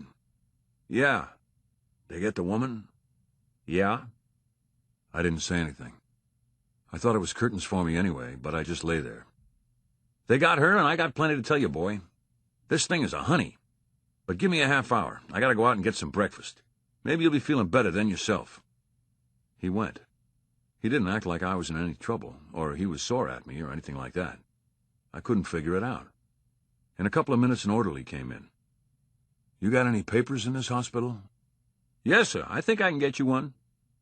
He came back with a paper and found it for me. He knew what I wanted. It wasn't on page 1. It was in the second section where they print the local news that's not quite hot enough to go on the front page. This was it. "Mystery shrouds Griffith Park shooting. 2 held after Walter Huff, insurance man, is found wounded at wheel of car on Riverside Drive after midnight. Police are investigating the circumstances surrounding the shooting of Walter Huff, an insurance man living in the Los Feliz Hills who was found unconscious at the wheel of his car in Griffith Park shortly after midnight last night, a bullet wound in his chest. 2 persons were held pending a report on Huff's condition today. They are Lola Nerdlinger, 19, Beniamino Sacchetti, 26. Miss Nerdlinger gave her address as the Lycee Arms Apartments, Yucca Street, and Sacchetti as the Lilac Court Apartments, La Brea Avenue. Huff apparently was shot as he was driving along Riverside Drive from the direction of Burbank. Police, arriving at the scene shortly afterward, found Miss Nerdlinger and Sacchetti at the car, trying to get him out. A short distance away was a pistol with 1 chamber discharged. Both denied responsibility for the shooting, but refused to make any further statement. They brought me orange juice, and I lay there trying to figure that out. You think I fell for it, do you? That I thought Lola had shot me, or Sacchetti maybe, out of jealousy, something like that? I did not. I knew who shot me. I knew who I had a date with, who knew I was going to be there, who wanted me out of the way. Nothing would change me on that. But what were these 2 doing there? I pounded on it a while, and I couldn't make any sense out of it, except a little piece of it. Of course, Lola was following Sacchetti again that night, or thought she was. That explained what she was doing there. But what was he doing there? None of it made sense. And all the while I kept having this numb feeling that I was sunk. And not only sunk for what I had done, but for what Lola was going to find out. That was the worst. It was almost noon before Keyes came back. He saw the paper. He pulled up a chair near the bed. "I've been down to the office." "Yeah?" "It's been a wild morning on top of a wild night." "What's going on?" "Now I'll tell you something you don't know. This Sacchetti, Huff, this same Sacchetti that plugged you last night, is the same man we've been tailing for what he might know about that other thing, that Nerdlinger case. You don't mean it. I do mean it. I started to tell you, you remember, but Norton got these ideas about keeping all that stuff confidential from agents, so I didn't. That's it. The same man, Huff. Did I tell you? Did I tell Norton? Did I say there was something funny about that case? What else? Your finance company called up. Yeah? They popped out with what we'd have known in the first place, I mean me and Norton, if we'd taken you into our confidence completely from the beginning. If you had known about this Sacchetti, you could have told us what we just found out today, and it's the key to the whole case. He got a loan. That's right, he got a loan. But that's not it. That's not the important thing. He was in your office the day you delivered that policy to Nerdlinger. I couldn't be certain. We are. We checked it all up with Nettie, with the finance company records, with the records in the policy department. He was in there, and the girl was in there, and that's what we've been waiting for. That gives it to us, the hookup we never had before. What do you mean, hookup? Listen, we know Nerdlinger never told his family about this policy. We know that from a check we've made with the secretary. He never told anybody. Just the same, the family knew about it, didn't they? Well, I don't know. They knew. They didn't put him on the spot for nothing. They knew, and now we know how they knew. This ties it up. Any court would assume they knew. I'm not a court. I'm talking about for my own satisfaction, for my own knowledge that I'm right. Because look, Huff, I might demand an investigation on the basis of what my instinct tells me. But I don't go into a courtroom and go to bat with it without knowing. And now I know. What's more, this ties the girl in. The who? The girl. The daughter. She was there, too. In your office, I mean.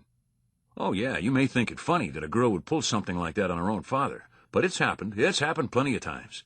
For $50,000, it's going to happen plenty of times again.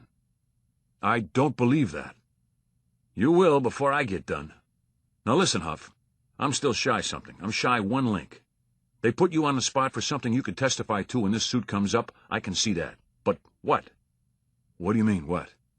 What is it you know about them they would knock you off for? Their being in your office, that's not enough. There must be something else. Now, what is it? I don't know. I can't think of anything. There's something. Maybe it's something you've forgotten about, something that doesn't mean anything to you, but is important to them. Now, what is it? There's nothing. There can't be. There's something. There must be.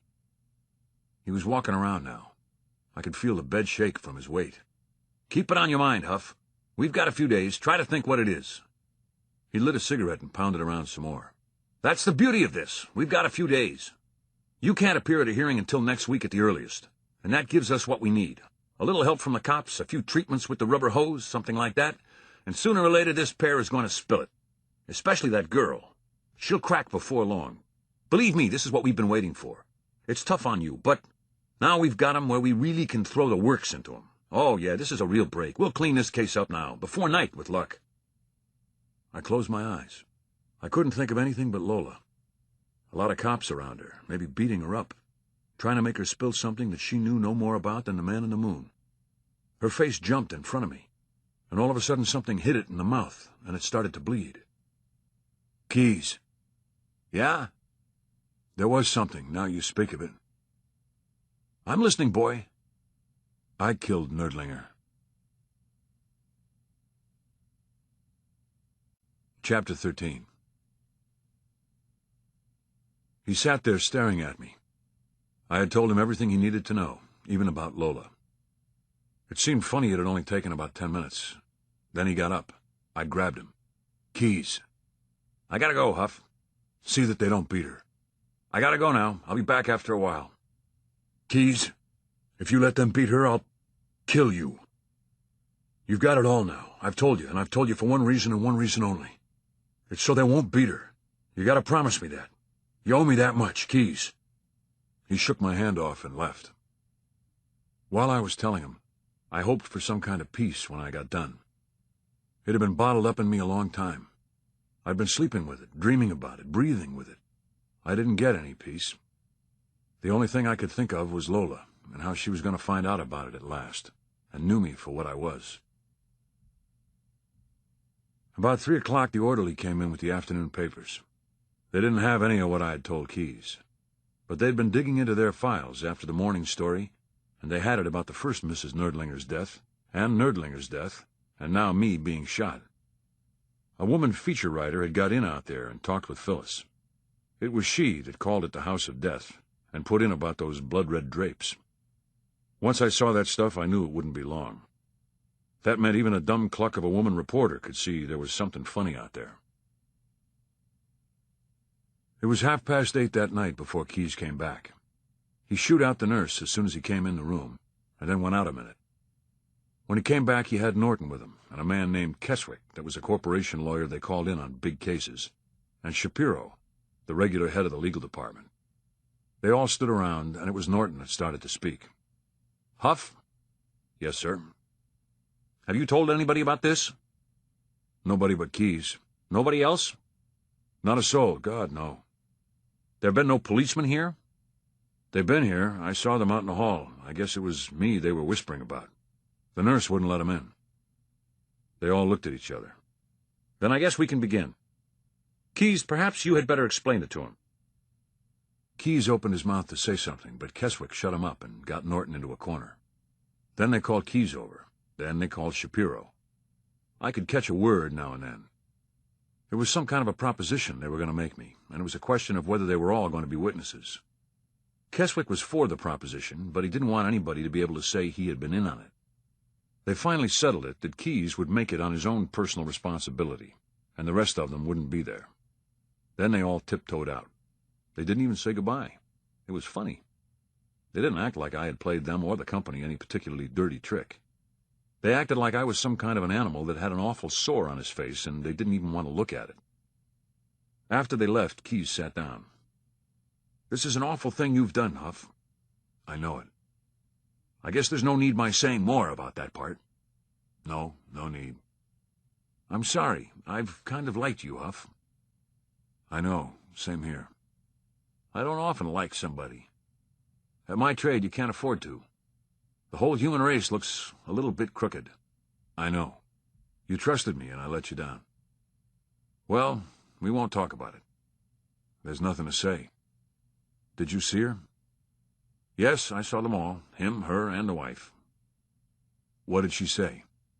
"Nothing. I didn't tell her, you see. I let her do the talking. She thinks Sacchetti shot you." "For what?" "Jealousy." "Oh." "She's upset about you. But when she found out you weren't badly hurt, she was glad of it. In a way. She tried not to be, but she felt that it proved Sacchetti loved her. She couldn't help it." "I see." "She was worried about you, though. She likes you." "Yeah, I know. She likes me." "She was following you. She thought you were him. That's all there was to that." "I figured that out." "I talked to him." "Oh, yeah, you told me. What was he doing there?" "He did some more of his pounding around then. The nightlight over my head was the only light in the room. I could only half see him, but I could feel the bed shake when he marched." "Huff, there's a story." "Yeah? How do you mean?" "You just got yourself tangled up with an Irrawaddy cobra, that's all. That woman, it makes my blood run cold just to think of her. She's a pathological case, that's all. The worst I ever heard of." "A what?" "They got a name for it. You ought to read more of this modern psychology, Huff. I do. I wouldn't tell Norton. He'd think I was going highbrow or something. I find it helpful, though. There's plenty of stuff in my field where it's the only thing that explains what they do. It's depressing, but it clears up things." "I still don't get it." "You will. Sacchetti wasn't in love with her." "No?" "He's known her 5 or 6 years. His father was a doctor. He had a sanatorium up in the Verdugo Hills, about a quarter-mile from this place where she was head nurse." "Oh, yeah, I remember about that." "Sacchetti met her up there. Then one time the old man had some tough luck. 3 children died on him." The old creepy feeling began to go up my back. He went on. "They died of pneumonia. You heard about it?" "No. Go on." "Oh, you heard about the Arrowhead business?" "Yes." "They died on him, and there was an awful time, and the old man took the rap for it. Not with the police. They didn't find anything to concern them. But with the Department of Health and his clientele. It ruined him. He had to sell his place. Not long after that, he died." "Pneumonia?" "No, he was quite old. But Sacchetti thought there was something funny about it, and he couldn't shake it out of his mind about this woman. She was over there too much, and she seemed to take too much interest in the children up there. He had nothing to go on except some kind of a hunch. You follow me?" "Go on." "He never did anything about it till the first Mrs. Nerdlinger died. It happened that one of those children was related to that Mrs. Nerdlinger, in such fashion that when that child died, Mrs. Nerdlinger became executrix for quite a lot of property the child was due to inherit. In fact, as soon as the legal end was cleared up, Mrs. Nerdlinger came into the property herself. Get that, Huff. That's the awful part. Just one of those children was mixed up with the property. How about the other two? Nothing. Those two children died just to cover the trail up a little. Think of that, Huff. This woman would even kill 2 extra children, just to get the one child that she wanted, and mix things up so it would look like one of those cases of negligence they sometimes have in those hospitals. I tell you, she's a pathological case. Go on. When the first Mrs. Nerdlinger died, Sacchetti elected himself a one-man detective agency to find out what it was all about. He wanted to clear his father, for one thing, and the woman had become an obsession with him for another thing. I don't mean he fell for her. I mean he just had to know the truth about her. Yeah, I can see that. He kept up his work at the university as well as he could, and then he made a chance to get in there and talk with her. He already knew her, so when he went up there with some kind of a proposition to join a Physicians and Nurses Association that was being formed, he figured she wouldn't think anything of it. But then something happened. He met this girl, and it was a case of love at first sight. And then his fine scheme to get at the truth about the wife went on the rocks. He didn't want to make the girl unhappy, and he really had nothing to go on, so he called it off. He didn't want to go to the house after what he suspected about the wife, so he began meeting the girl outside. Just one little thing happened, though, to make him think that maybe he had been right.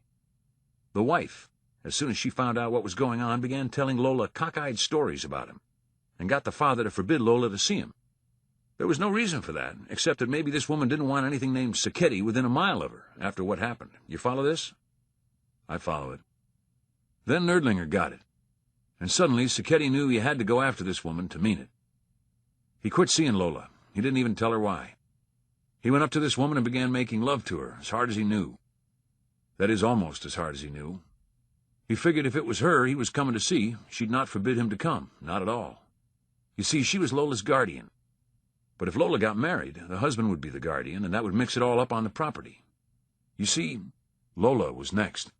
That's it. After she got you out of the way for what you knew about her, Lola was next. Of course, at this time, Sacchetti didn't know anything about you, but he did know about Lola, or was pretty sure he knew. Go on. That brings us down to last night. Lola followed him. That is, she followed his car when you took it. She was turning into the parking lot when you pulled out. I saw the car. Sacchetti went home early. The wife chased him out. He went to his room and started to go to bed, but he couldn't shake it out of his mind that something was going on that night. For one thing, being chased out looked funny. For another thing, the wife had asked him earlier in the day a couple of things about Griffith Park, when they closed the roads down there for the night, and which roads they closed. Things that could only mean she had something cooking in that park late at night sometime. He didn't know when.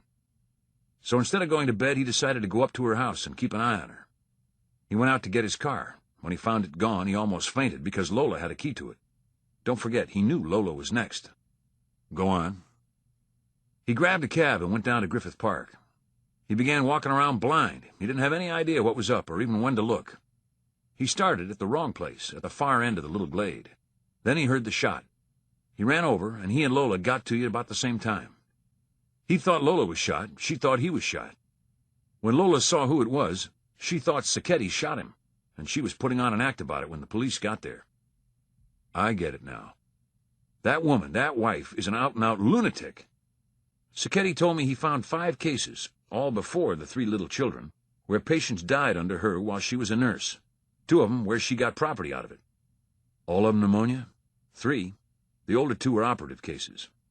How did she do it? Sacchetti never found out. He thinks she found out some way to do it with the serum, combining with another drug. He wishes he could get it out of her. He thinks it would be important. Well, you're sunk, Huff. I know it. We had it out this afternoon. Down at the company, I had the whip hand. There was no 2 ways about it. I called it long ago, even when Norton was still talking suicide. You did that all right. I persuaded him the case ought never to come to trial. You can't hush it up. We can't hush it up, we know that. But having it come out that an agent of this company committed murder is one thing. Having it plastered all over every paper in the country for the 2 weeks of a murder trial is something else. I see. You're to give me a statement. You're to give me a statement setting forth every detail of what you did, and have a notary attest it. You're to mail it to me registered. You're to do that Thursday of next week, so I get it Friday. Next Thursday. That's right. In the meantime, we hold everything, about this last shooting, I mean, because you're in no condition to testify at a hearing. Now get this. There'll be a reservation for you, under a name I'll give you, on a steamer leaving San Pedro Thursday night for Balboa and points south. You take that steamer. Friday, I get a statement, and at once turn it over to the police. That's the first I knew about it. That's why Norton and his friends left just now. There's no witnesses to this. It's a deal between you and me, and if you ever try to call it on me, I'll deny it, and I'll prove there was no such deal. I've taken care of that. I won't try. As soon as we notify the police, we post a reward for your capture. And listen, Huff, if you're ever caught, that reward will be paid, and you'll be tried. And if there's any way we can help it along, you're going to be hung. We don't want it brought to trial. But if it is brought to trial, we're going through with it to the hilt. Have you got that? I've got it. Before you get on that boat, you'll have to hand to me the registry receipt for that statement. I've got to know I've got it. What about her? Who? Phyllis. I've taken care of her. There's just one thing, Keyes. What is it? I still don't know about that girl, Lola. You say you hold everything. I guess that means you hold her and Sacchetti, pending the hearing that's not going to be held. Well, listen, I've got to know no harm comes to her.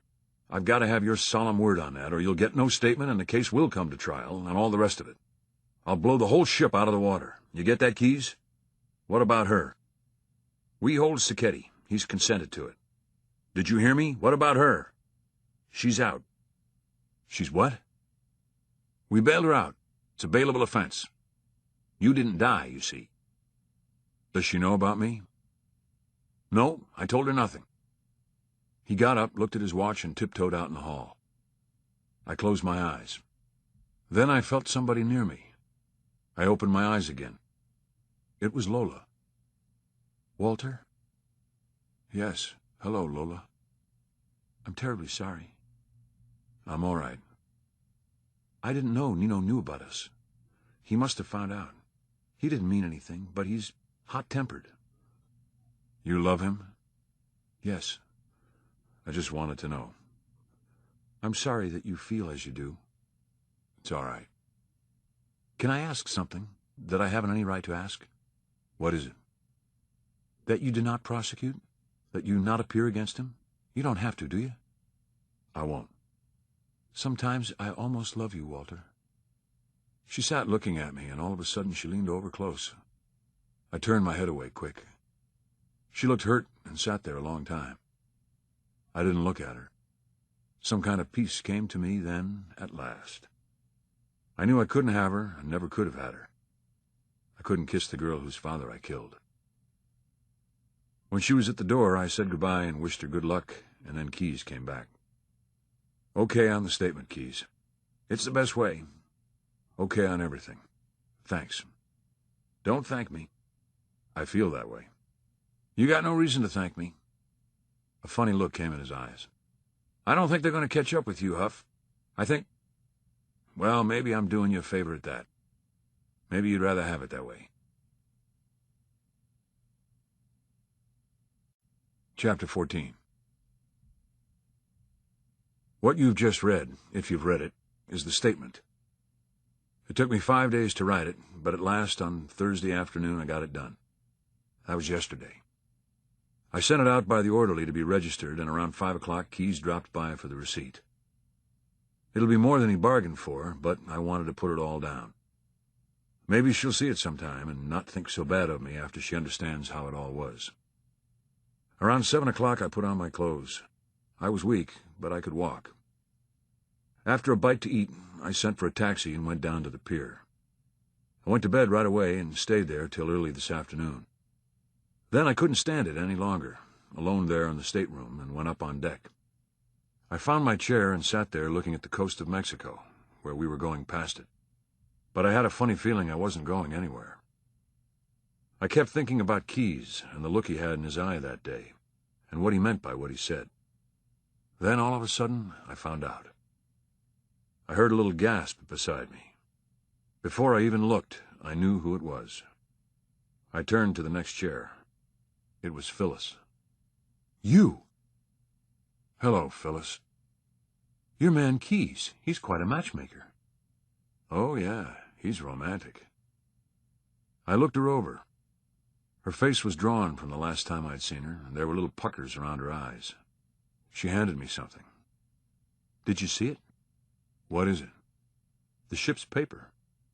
No, I didn't. I guess I'm not interested. It's in there. What's in there? About the wedding. Lola and Nino. It came in by radio a little after noon. Oh, they're married? Yes, it was pretty exciting. Mr. Keyes gave her away. They went to San Francisco on their honeymoon. Your company paid Nino a bonus. Oh, it must be out then, about us. Yes, it all came out. It's a good thing we're under different names here. I saw all the passengers reading about it at lunch. It's a sensation. You don't seem worried.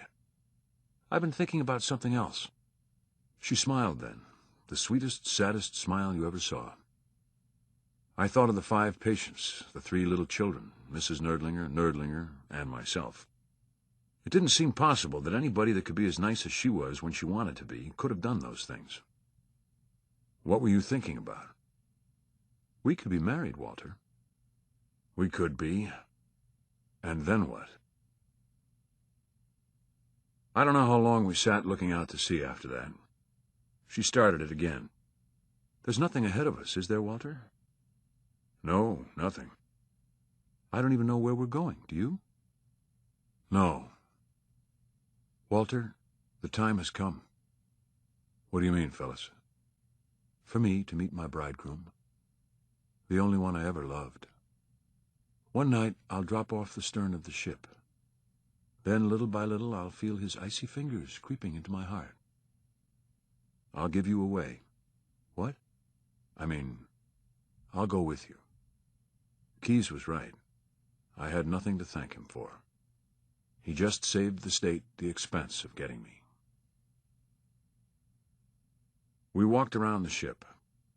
A sailor was swabbing out the gutter outside the rail. He was nervous and caught me looking at him. "There's a shark following the ship." I tried not to look, but couldn't help it. I saw a flash of dirty white down in the green. We walked back to the deck chairs. Walter, we'll have to wait till the moon comes up. I guess we better have a moon. I want to see that fin, that black fin, cutting the water in the moonlight. The captain knows us. I could tell by his face when he came out of the radio room a little while ago. It will have to be tonight. He's sure to put a guard on us before he puts into Mazatlan.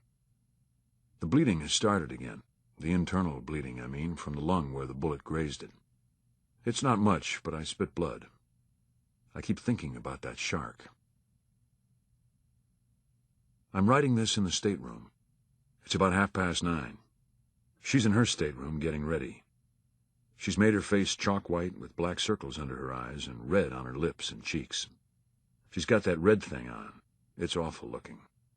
It's just one big square of red silk that she wraps around her, but it's got no armholes, and her hands look like stumps underneath it when she moves them around.